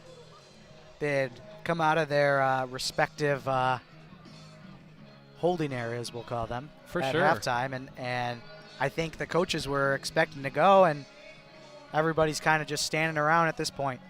Yeah, it gives the public address announcer a little bit more chance to go into deeper in his catalog for the halftime music, but I think everybody's ready to go. Couldn't ask for a better night. It's fantastic, and even just looking to the west, I mean the sky's beautiful, and temperature's pleasant, and kids are back in school. There's fans in the stands, and we're looking across in a great contingent from Livonia here tonight. Coach Russ talked about that 99 game. His vivid memory was 2 or 3 people ringing around the stadium. We don't have that tonight, but after having limited spectators in the spring, seeing all these people and seeing the Chow Hut open, like you said in the open, Peter, it feels like football again. Yeah, certainly with college football games last weekend, last night, the NFL will be back next week, so it just feels normal, and that's what I think a lot of people are just looking for at this point. Somebody made a joke online that Twitter was arguing about a targeting call in the NCAA, and somebody said, I'm just glad that we're back to arguing about personal fouls in college football again. Right. So rather than personal opinions, So we're ready to get this third quarter started. Kickoff here for Livonia, brought to you by Bodywork Needed. Bodywork Needed is situated in the quaint village of Honeoye Falls. You can experience lasting relief from chronic and acute pain under the guidance of licensed experts at Bodywork Needed. Call them today at 802-2405.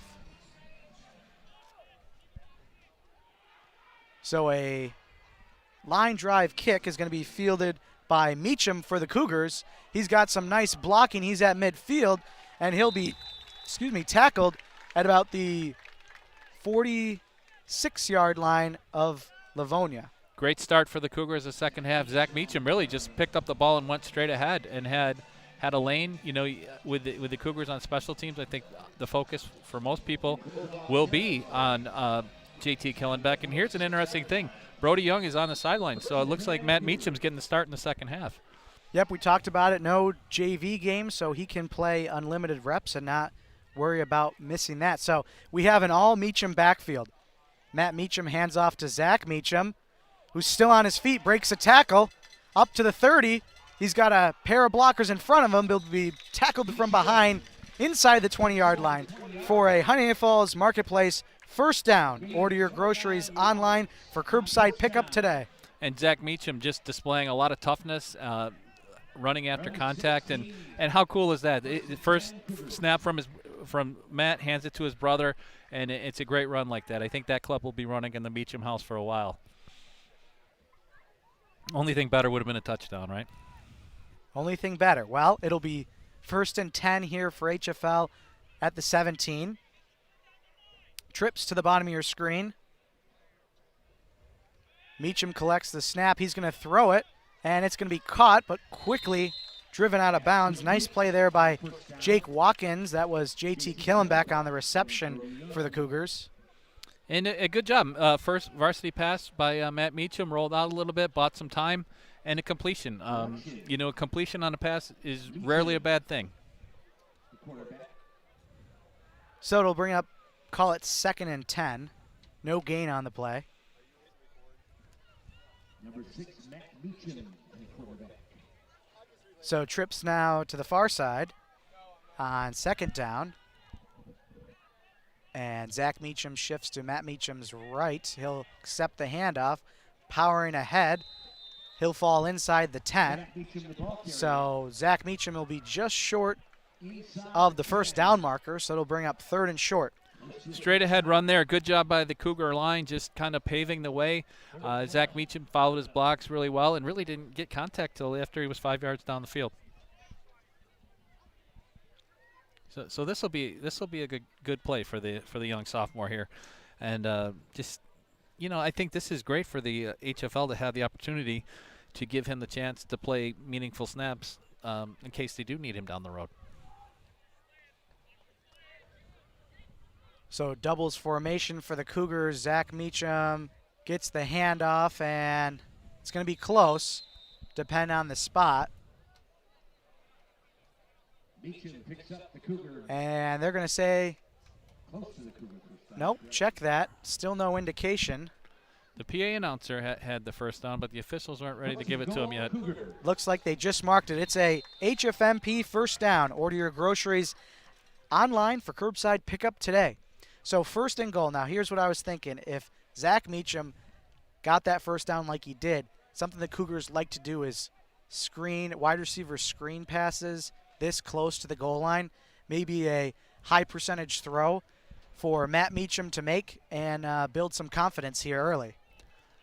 That makes a lot of sense. And they got 3 receivers to the near side of the field. Maybe one pops back, gets the screen, and you can be the offensive coordinator. And that one falls incomplete. Nice job by Meacham to climb the ladder there a bit. Had pressure on his backside, able to get the ball off. TJ Gauze was the Livonia player who applied the pressure there. And we've called his name a couple times. TJ, a junior, 6'5", 275, and the rhythm wasn't quite there. Matt did a good job of extending the play, but he just didn't have the opening to get the ball where he wanted to get it. So 2nd and 9 for the Cougars.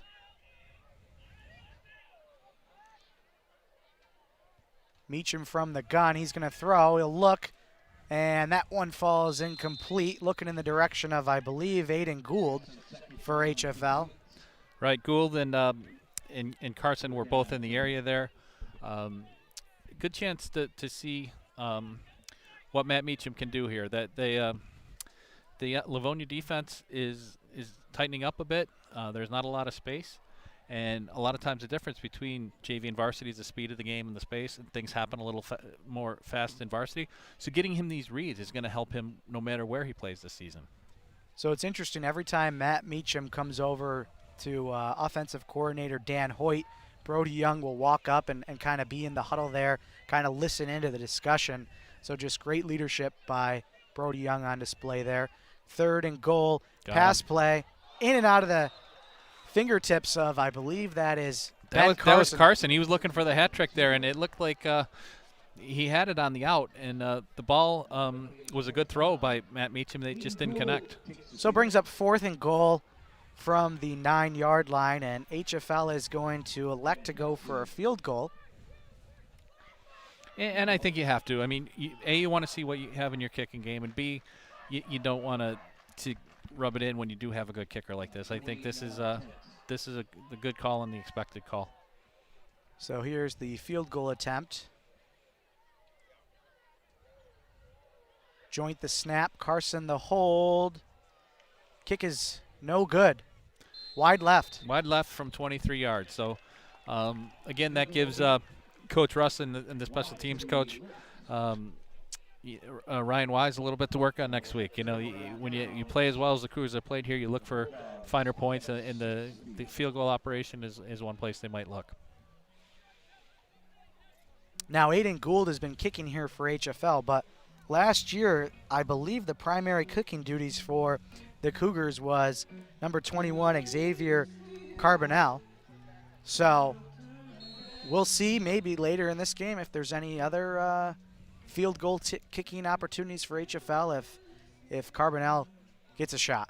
And I do think Carbonell is a soccer player. We also know that Cole Chaparino is a soccer player. There's a few guys on the team that are playing both sports this fall, which is also something that didn't happen very frequently in the past. And it's one of the nice things. There haven't been many. Don't get me wrong here, But after all we've been through with COVID, letting athletes kind of spread their wings and do multiple sports is something that it has been given back to a few of these athletes.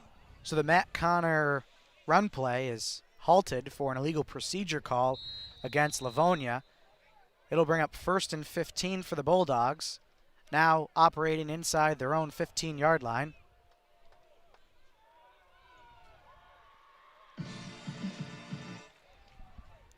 And it looks like the Cougars still do have their first-string linemen in there, so it's not going to be easy for Livonia here. Matt Bean tosses it deep, and it sails out of bounds.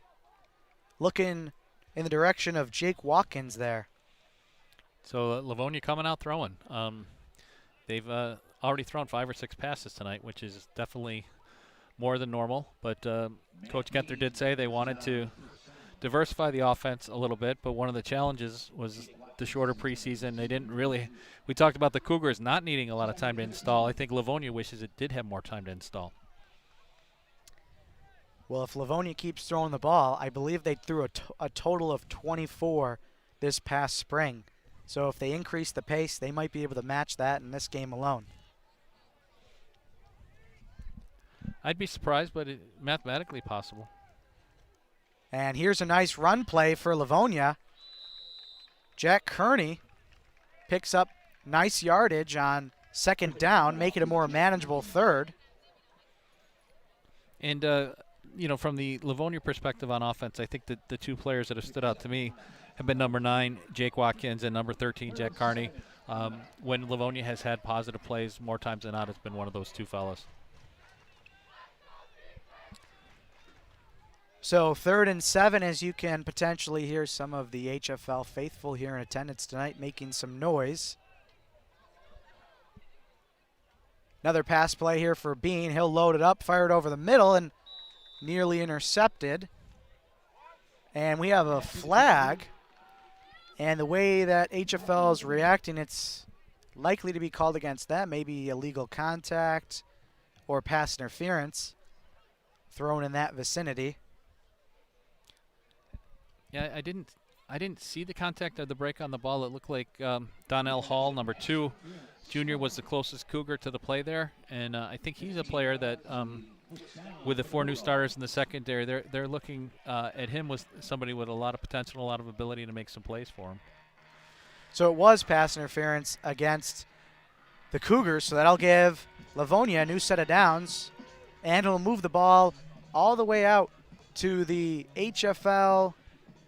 Check that, the Livonia 37-yard line.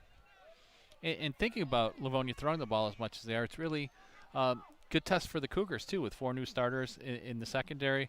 We'll give them some more live looks as they get ready for the remainder of the season. So catch there by Watkins, and he was quickly met. It was 72 and 55 and on the tackle there. So that's Riley Kester, and I think Ryan Gary might have been the first one there. And Ryan Gary has had a heck of a game tonight, just being all over the field from his linebacker spot. Yeah, since getting called up from JV in the spring, he's been an instant impact to this HFL defense. And we didn't ask Coach Russ there, but I wonder if he's grown, because last year he got some time at running back, and now he's a lineman. So 2nd and 5 for Livonia. Another pass play. This time it's caught by Matt Connor, but he has nowhere to go as he was dropped almost immediately by, I believe, Colton Miller, number 9. Yes, Colton Miller, the strong safety for the Cougars. And Colton's a junior. I don't remember him being on the varsity last year. He's probably up from the JV getting some live action.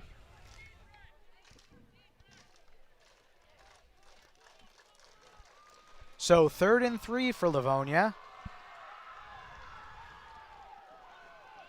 And it is nice to hear the fans. Peter, I hear him stomping on the bleachers and cheering. That we really missed that. Connor accepts the handoff. He puts his head forward, and he's going to get the first down and more. Needed 4 and got 5. So it brings up another set of downs for Livonia. Zach Meacham made the tackle for the Cougars there, and you could see him getting up. He kind of was just a little bit exasperated that he made the tackle, but he knew he didn't get to Connor in time. So Livonia's starting to put something together here, benefited from the penalty, and now settling in a little bit. Yeah, Livonia stringing together a nice methodical drive here. And a little bit of misdirection in the backfield, but Mitchell Bowling sniffs it out. And if there's one guy that you don't want in your backfield sniffing out a play, it's Mitchell Bowling. He has developed a reputation and a tendency to make plays behind the line of scrimmage, and that's classic for him. First team Class B All-Star, second team AGR last spring. Yeah, he was invited to the New York State Prospect Showcase following the spring season. I know he was very delighted about that invitation, getting the chance to showcase his skills and trying to maybe play in the next level, as we have a pass that is caught. What a catch by Connor. It looked like the HFL D-back made a nice break on the ball, but Connor hung with it. The ball was suspended in the air a little bit, and he was able to come down with it. So a very positive play by Matthew Connor. And he was one of the players that Coach Genther talked a lot about, too, as an athlete that'll make plays. And when we look at this Livonia team, Alex Minahan was their quarterback, but they also lost several other players that were the people that touched the ball the most. So the guys that are getting the ball tonight, this is really the first time they've done that at the varsity level. And it has taken a little time to adjust, but now they're getting a little bit of some confidence, and they're making some plays. So first down, snap goes over Bean's head, and he'll have to fall on it. And, you know, we've talked about the nits to pick with HFL. Livonia definitely, that's the third time they've had a bad shotgun snap tonight, and each time it has been a significant loss. So I think that's when you won't even have to look at the film. That's going to be probably priority number one to clean up. Well, I think it's also just a product of the type of offense that they run. Most of the snaps are under center that they traditionally run. So I doubt in the past 2 weeks of practice, they've probably been working on those shotgun snaps that often. And with the score being what the score is, they're probably having to run more shotgun snaps than they definitely planned on or wanted to. But nothing takes the momentum out of a drive like more than a negative play like that. So Watkins is going to be tackled in the backfield by Bowling and Carson Joint. And for a good measure, too, a little bit of Nolan Smith.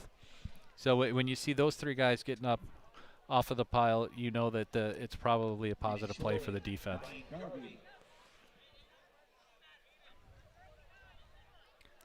So just closing in on the 3-minute mark of this third quarter. This is that just type of pace Livonia plays at, where if you find yourselves behind Livonia, you know, HFL might only touch the ball once this quarter. As Bean loads it up over the middle and falls incomplete.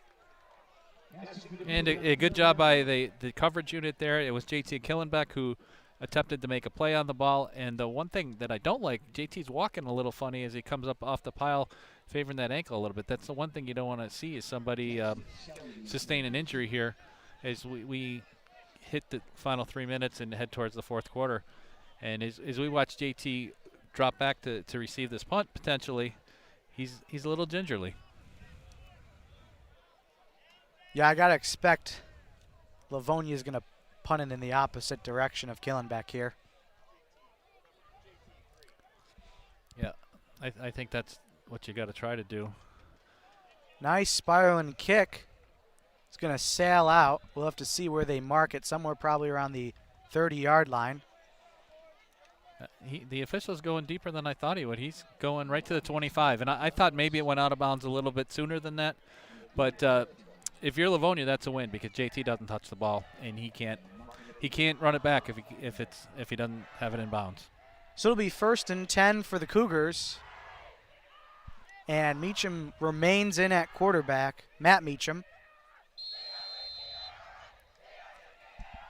And it still looks like Mitchell Bulling is in a tackle, and Reese Joint, and Owen Nickel, Carson Joint, and a lot of the first team lines there. So he should have a chance to see what he can do with the top lineman there. So first down run there for HFL. Results in about a yard. Zach Meacham, the ball carrier on that play.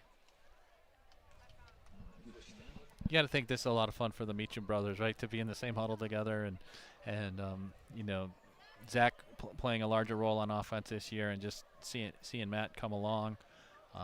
You know, you knew that they probably hoped that they would get to play together, but to actually do it and have some fun, that's something that, as brothers, when, you know, around a campfire or fishing or something 20, 30 years from now, they'll probably still be telling stories. And it looks like the Cougars are starting to cycle in their twos at wide receiver as well. I see Griffin Mayo checking in on this play as a nice catch there by the Cougars. That's Carson. Benjamin Carson is just going to stumble down at the 30-yard line of Livonia. Wow, he's having a night too. What, you know, great play there. Matt Meacham hit Carson, and Carson is certainly 6'1", 175 with 2 touchdowns already and a big gainer there. He's I would guess he's closing in probably 100 yards tonight, Peter, through the air. Yep, and that's a first down for the Cougars, which is, of course, brought to you by HFMP. Order your groceries online for curbside pickup today. And that's probably the best ball that Matt Meacham's thrown tonight, too. That was really well thrown, and HFL's really, their route tree is good, and Carson is showing that he's got a pretty good handle on it.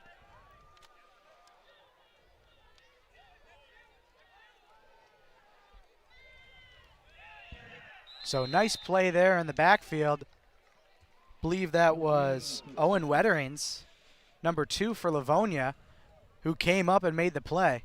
Yeah, Owen's had a couple of those plays tonight where he's made good penetration in the backfield and made a negative play. Looks like he's lining up at one of the linebacker spots along with the Benitez brothers.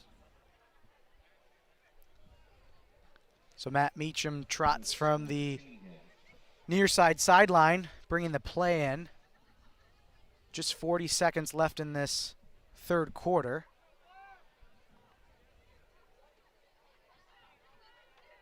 Bunch formation for the Cougars on both sides of the ball.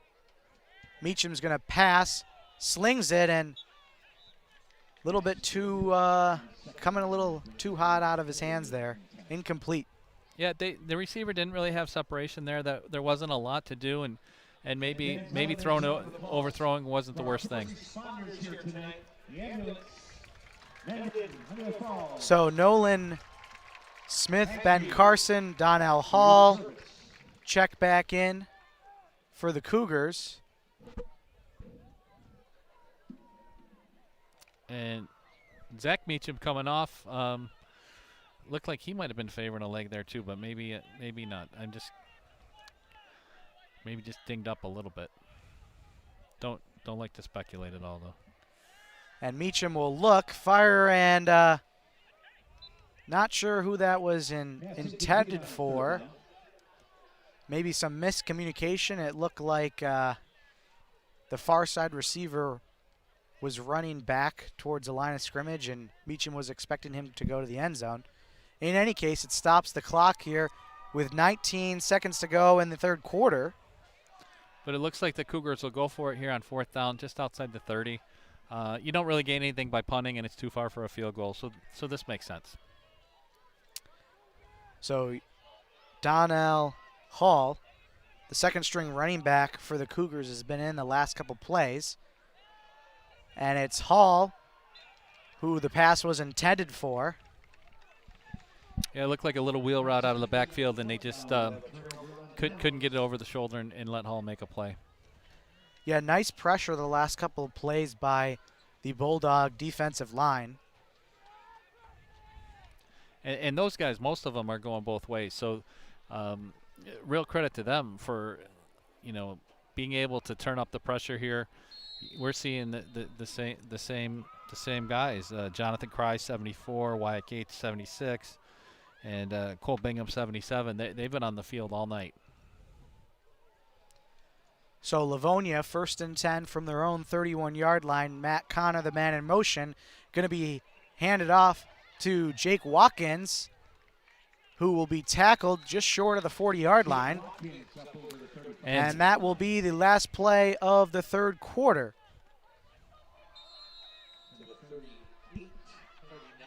Every workplace injury is different, but what comes next is always the same. Questions, paperwork, and stress. Seeger and Shortino will help you handle all of it, just like we've helped thousands of injured workers over the last 30 years. We look at your case from every angle: workers' comp, personal injury, and Social Security disability. And we handle them all under one roof, so you have one number to call, one voice speaking for you to get all the benefits you deserve. Tonight's game also brought to you by Honeoye Falls Marketplace. Love the convenience of curbside pickup, but fear unpacking your groceries? The beauty of having experienced grocery people picking your orders is exactly what you want. So leave the shopping to your friends at Honeoye Falls Marketplace Grocery. Lose the frustration of inaccurate orders and keep the convenience of having your groceries ready for drive-through pickup at Honeoye Falls Marketplace. Made from scratch baked goods to hand-cut meat, vegan, and everything in between. Getting started is easy at HoneoyeFallsMarketplace.com. Also, Bodywork Needed, a well-known business here in the community. Bodywork Needed is run by licensed massage therapist Pamela Scully, situated at the Four Corners in Honeoye Falls. The massage therapists at Bodywork Needed pride themselves on uniquely personalized experience. They listen to your needs, assess your condition, and deliver integrative therapies to treat your immediate and root cause of pain. Whether you need stress relief, serious pain relief, or ongoing treatment, Bodywork Needed is the place for you. For those interested in the beginning of their journey to health and well-being, should give her a call at 802-2405 or use her online contact form today. And lastly, Meehan Architecture. Special thanks to Rob Meehan for sponsoring tonight's game. Rather than doing an ad read, he's asked us to talk about football. So, Steve, we got a quarter left to go here at HFL. What do you expect to see in the last 12 minutes?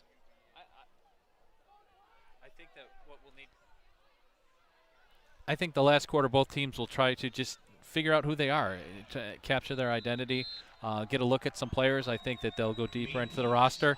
But, both coaches said one of the biggest goals from tonight was to come out healthy and figure out who they are. And determining their identity, I think that's the biggest thing that we're going to see. And I think if from the Cougar side, some players that haven't been in the game much now will get some reps. So on 2nd and 3 for Livonia, they pick up the first down and get a new set of downs. The Cougars do still have Bowling and Smith on the defensive line right now, and at the last play of the third quarter, it was good to see Zach Meacham in. He made that tackle, so it looks like all is well with him. So handoff to Jake Watkins on the far side, and it takes a bunch of HFL players to tackle him. He drags them all the way to the HFL 48-yard line.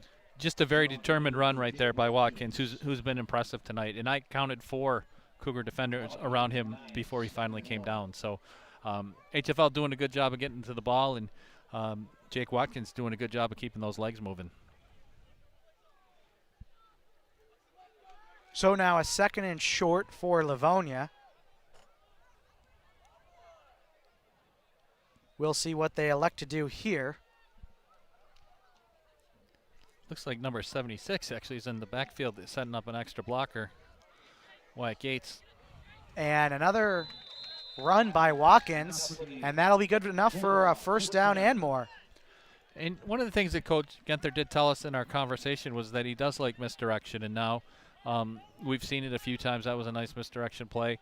And, Peter, stopping the double wing, reading the keys is all about it. And you can't get your eyes lost in the backfield looking for the ball, or else you'll never find it.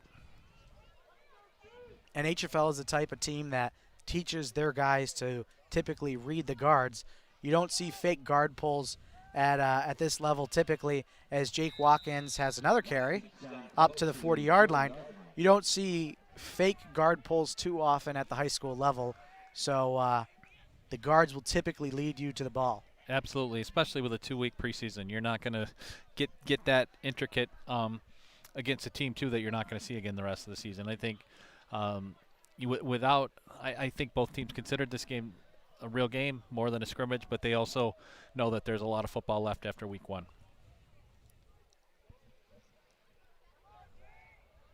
So 2nd and 8 for Livonia. It'll be a rollout pass, and it'll fall incomplete. That's Justin Skelly, the senior. Yeah, and I think he was looking for Carney there. All the players closest to the ball had lineman numbers on them, but Carney was a little bit further downfield, and Skelly couldn't quite get it there. So it brings up 3rd and 8 for Livonia.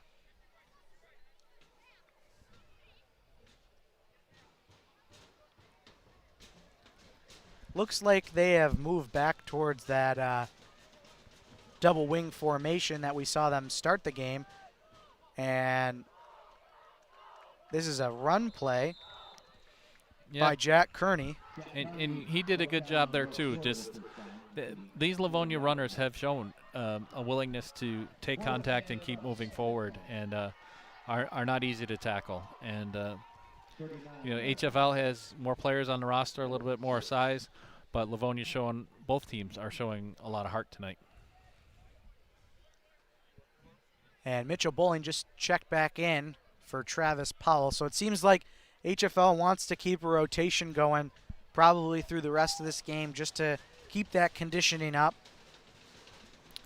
For sure, especially with Newark on the schedule for next week. Newark was probably the most improved team from week 1 to week 6 in the spring, and I'm sure that the Cougars are expecting more. And what a hit right there. What a great hit. And we know who it was, don't we? That's Mitchell Bowling. We're going to have to come up with a nickname for him because he's going to be a force to reckon with as this season goes along here. And we did spotlight him in the defensive graphic in the beginning of the game, and he's making our research look good for sure. And I wonder if the kids have a nickname for him. I mean, he definitely, maybe they play off the bull the first part of his last name, maybe they don't. I mean, you never know. But he was great in the spring, and I would expect him to have just a fantastic season here this fall. And Coach Russ spoke very highly of Bowling when we talked with him. He said he's really this team's leader, and he lets his play speak for itself. As a turnover on downs results in the HFL offense coming back out on the field, and Meacham is going to hand off to, I believe that's Donnell Hall. He'll be quickly dropped in the backfield by number 79 for Livonia, who I don't have on our roster. Well, it is early in the season, Peter. We're not quite sure, but there is a 79 on the field, and there's not a 79 on the roster. But you don't know if somebody forgot their jersey or what happened. So, great play there though by number 79. So after the no gain on first down, Cougars come out 2nd and 10. Meacham from the gun. He'll hand off a counter play to Hall, who will fall forward for 2 yards. And Owen Wetterings again with a nice tackle by the Livonia defense. Looks like the Cougars are starting to mix in more of their players here, just getting them some varsity experience, getting them touches, and heading towards the midway point here of the fourth quarter. I don't know how many more times we'll see Meacham throw the ball. I think that was kind of what the third quarter was for. I don't know how much we'll see it here in the fourth. So 3rd and 8, going to be a pass play by Meacham, and they're going to say it's incomplete. Now that ball had some exit velocity on it, zipped in there, but they are saying that it's incomplete. Andrew Wanzenreed was the player closest to the ball. I don't know if maybe Griffin Mayo might have been the intended receiver there. It looked like there was a little bit of a mix-up on the route, but it appeared that Wanzenreed made a good effort to try and come up with the ball and was a little bit disappointed when he saw the officials wave their hands back and forth, signaling incomplete. Yeah, Andrew Wanzenreed, the younger brother of Mason Wanzenreed, one of 2 juniors on this HFL team. As we have a punt, Livonia will just let it bounce to about the 15-yard line. So a nice punt by Aiden Gould ultimately will get downed at the 14-yard line. And I think that's only the second punt of the night. The Cougars did not. They punted on their first drive, pinned Livonia back deep, and then scored on their next 4. Missed a field goal, had a turnover on downs, and then an effective punt there. But the offensive efficiency tonight has been impressive. We weren't sure because Reese Joint was the Class B Player of the Year. Jacob Derby did a ton. There were some senior receivers that made a lot of plays. But the new players and new positions have shown that they were ready for primetime tonight. So a couple different players continue to shuffle in for this HFL defense. Livonia with the handoff. And Zach Meacham met Carney right there in the hole. So Zach has been strong on both sides of the ball tonight. Some touchdown rushing, some big tackles on defense, a couple other big runs. So about what we expected out of him, too. And I know in the spring, Peter, it took a couple of games for us to realize how effective the Cougar defense was. But they didn't give up a point for the first few games of the year. And you look up on the clock now halfway through the fourth quarter, and they're pitching another shutout to this point. And Livonia going to be just shy of the line to gain as Steve does his best to try and jinx this Livonia goose egg that's on the scoreboard with about 5:40 to go in the fourth quarter. I'm just pointing out facts. We have no impact on the game, whether people like to believe that or not. We don't have any control. So they'll ultimately mark it as a first down, so Livonia will get another 4 plays here. But either way, it's a compliment to the Cougars because preparing for the double wing on 9 days is not easy. And I don't know if anybody expected them to be in this position at this point in time and have shut down the offense as well as they have. So handoff to Matt Connor. Spin move in the backfield. Moving towards the far side. He'll pick positive yards up. Get just past the Livonia 30-yard line. So it seemed like he was bottled up in the backfield, made a couple men miss. Definitely did some ad-libbing there and found some space and turned it upfield. That doesn't always work, but when it does, it's exciting.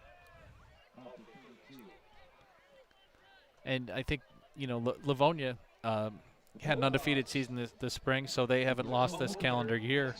And, this is a different position for them to be in, but I think their heads are up and they're still playing hard, with, the closing moments of the game. And look at that, another example there on that determined run by number 9. That's got to be Watkins again, right? Jake Watkins? Yep, Jake Watkins has been the go-to guy for Livonia tonight.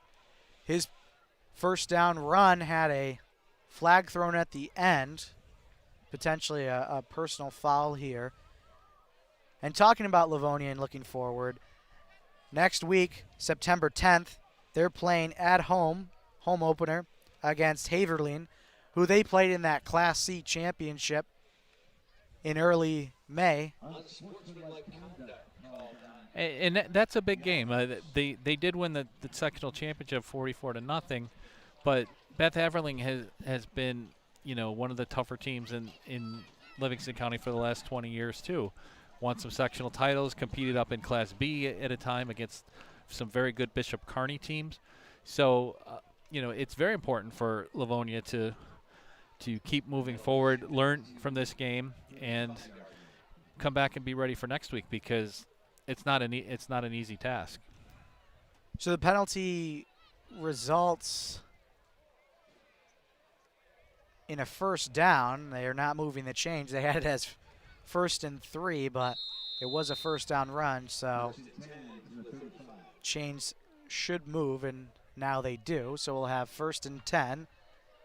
Closing in on 4 minutes in this fourth quarter. HFL leading 28-0. You're watching Section 5 football live on the Mendon-Honeoye Falls-Lima Sentinel as we have a handoff here to Jake Watkins. Tiptoes along the sideline and knocked out of bounds at the HFL 40-yard line. That's a nice 22-yard gain by Watkins. He good quickness, good athleticism, good size, and probably most of all in terms of being impressed with his determination. He's had the ball in his hands a lot tonight, and the HFL defense has not given him a lot of breathing room. So a lot of the things he's gotten on his own. And for the folks in Livonia watching, I know they might not be happy about the scoreboard, but definitely they got to be happy with the determination of this Livonia team who, on short notice, playing a team a classification higher, has been able to implement a passing attack that they haven't had to, in this calendar year. So the scoreboard might not look how you want it, but there's certainly a lot of promising players on this team. It's a reloaded roster from last spring, like we've been saying all night, and they just have tremendous season ahead of them to look forward to. So the other thing too is that the size of the schools is different. I looked it up on the beds, and Honeoye Falls-Lima has 524 students, and Livonia has 350. So that's basically 175. That's almost like I'm not good at math, Peter, but that's 175 is a lot more students when you're looking at probably 80 or 90 male athletes to choose from and come out for a team. There is a deeper pool of athlete, a bigger size school, but that doesn't mean that Livonia doesn't have good athletes and can't compete. Certainly, they're very good in very many sports across the board, up and compete at the state level a lot of the time. So here's Jake Watkins, and Watkins is going to get another first down. So we just had a first down run by Matthew Connor, and now we have one by Watkins as Livonia finds themselves in the red zone for the first time tonight. They stop the clock with 3:13 to go in the fourth quarter. And this is the drive that, we've expected from Livonia. We maybe thought we would see one sooner. HFL defense been very stout. They had a couple of misfires on snaps that stopped earlier drives. But, they've been mistake-free for the most part on this drive, and when they're mistake-free, they're effective. So 1st and 10 at the 15-yard line. Watkins, the man in motion, fumbled in the backfield. Bean has to pick it up, and he's going to be sacked. He's going to be dropped on the far side of the field. That's Jack Harvey right there with the good reaction to the play and covering up on Young. It looked like the Bulldogs might have something there, and the ball came out, bounced a little bit, and Jack Harvey was where he needed to be to stop that play. And Coach Russ talked about Jack Harvey as one of those guys who really impressed in camp. The 6', 170 junior has really earned that starting right defensive end position, and he's still in the game here late in the fourth quarter as we have a quarterback keep. Yeah, that's Bean. He kind of stepped into the hole, took it inside the 20, just looking to make a positive play. So with just about 2 minutes left to go in the game, it'll be 3rd and 14 for Livonia. No 2-minute warning in high school football, so the clock will continue to roll. Both teams with all 3 of their timeouts. Another fumbled snap. Bean forced to just pick it up and try and fall forward. He's going to ultimately gain a yard, but it's going to bring up 4th and 13. Right, and that, we talked about why that might be happening, but, it's just something that I'm sure Livonia, it's going to be a priority all week cleaning that up. And I'm sure Coach Genter's philosophy is learn and get better. And, and they probably won't have to, as you said, Peter, go to shotgun as much in many of their games as they did tonight. But I'm sure Coach Genter, when he calls a play, he wants his players to be able to run it the way it's supposed to be run. So Livonia takes a timeout, so we'll take a quick look at this remaining HFL schedule. Very long remaining HFL schedule. 7 games left to play. Next week, they are playing at Newark Marion. That's a 7:15 kickoff. And then the following week, September 17th, they're back home against Wilson Magnet, and that'll be a big game to watch. It'll tell a lot about both teams in Class B. We'll be carrying that game live on our YouTube channel and Facebook page. As always, going to be definitely one of those games to watch in all of Section 5 that week. For sure, and we talked about Wilson being a school in the Rochester City School District, had played at Class A for a while, has won a couple of sectional championships in the last few years. So, that will be a little bit, it'll be a little bit like tonight's game with the roles reversed, where HFL will be playing a team that's a school that's got Wilson's got the most kids in Class B, and I think that game will be a real barometer for the season. And here's the 4th down play. Lofts it up to the end zone, and it is caught. Touchdown. That's Matthew Connor for the Bulldogs. What a play. Matthew Connor deserved that. He's played hard all night. He had that run earlier in the drive where it looked like he was stopped, and he went up and got the ball and made a play. And for a team that doesn't throw the ball a lot, that's a big play for the Bulldogs.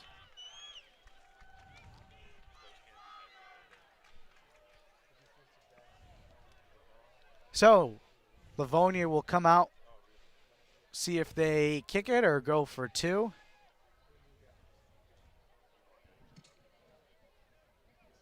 Guy still shuffling on, not sure. Seems to be a confusion. It looks like they're going for 2. I don't see a kicking tee out there, and everybody's looking at their wristband. So they probably got a 2-point play there that they want to try. So Bean under center. And he'll hand off to Watkins, and he'll just power ahead and get the 2-point conversion. So that'll make it 28-8. And that was probably a double wing at its essence right there. Nice little reverse play. Watkins came around and had a nice hold to step through to get the 2. So we will have to give that Livonia score a Steve assist because he provided the jinx that the HFL defense needed to allow that touchdown. No, I think that was a great drive there by the Bulldogs. Just stringing together. Good play after good play.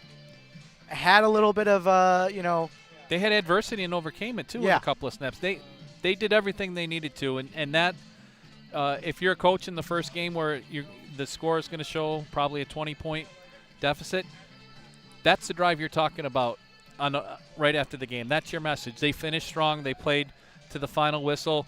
They showed a lot of heart. And then when you start installing for next week's game with Haverling, then you go through the places where you had some issues and you want to make some changes and perform better.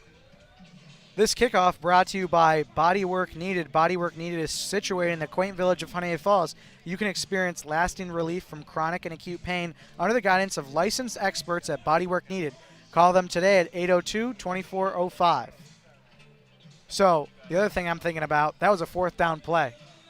And that was a great strike to the end zone. Not on the same level as Josh Allen had in that preseason finale against Green Bay, but certainly a bit reminiscent. Sure, the Gabriel Davis touchdown.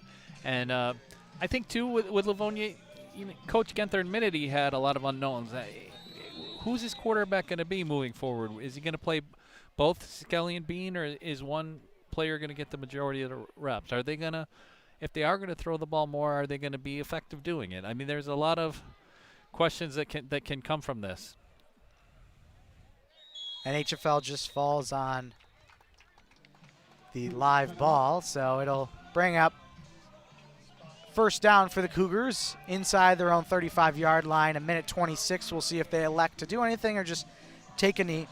And Livonia, yeah, I mean they're a team that you're looking at the stats from this past spring. They threw a total of 3 passing touchdowns, but scored 39 rush touchdowns. And last season, the offense really flowed through the quarterback in Alex Minahan. And this year, it might be a little bit different just because the talent is a little bit more distributed across the board. You got, Watkins, you got Connor, you got Kearney. So Yeah, and all of those guys are they played on the varsity last year, but a lot of times it was in the second half when Livonia had a big lead. This was, their first time that they were in the spotlight and against a very good team. And HFL came out and they answered the questions tonight that we knew that they wanted to answer. And Livonia, I think that they knew that it was a tough challenge, and they're going to learn a lot about themselves too. So HFL elects to take a knee. They'll take another one here to keep the clock rolling. Both these teams had a fair number of lopsided scores last season, which allowed for a lot of guys to get playing time that maybe in other cases wouldn't. And certainly when both teams lost all those seniors, they're a little bit more equipped because guys have reps. I agree, and that's why you do that. And both these teams were championship teams in the spring, so they certainly weren't considering spring football as a spring practice. They were in it to win it. But both of these coaches also have a long lens, and they won in the spring with an eye on the future. They did right by the seniors that they had, and they also did what was right for the program. And this loss, I still think Livonia is going to be a factor in Class C, and they will be there at the end. And I think the thing to watch for the Cougars is how do they build off this, and where do they go? So that'll do it here at HFL. Cougars knock off the Bulldogs 28-8. Next week, Livonia will be home against Haverleen, and the Cougars will be traveling to Newark, Marion. Before we sign off here, Steve, any closing thoughts? Well, as always, I'd like to thank both Coach Genther and Coach Russ for their generosity. They helped us prepare for this game. We've got Luke doing a great job producing. We've got your dad, Chris, on camera. Family effort tonight. Great start to the season. I think if you're HFL, you're very happy because the momentum is still there. This is going to be a fun team to watch this season, and it's going to be good. We'll see how it all unfolds. So thank you, Peter. Yeah, glad to have you back on board here, Steve. We'll be broadcasting all the home HFL games this fall season. Certainly going to be an exciting one. Until next time, I'm Peter Carosa, joined alongside Steve Bradley. Thanks for tuning in to the Mendon-Honeoye Falls-Lima Sentinel. Until next time, thanks for tuning in.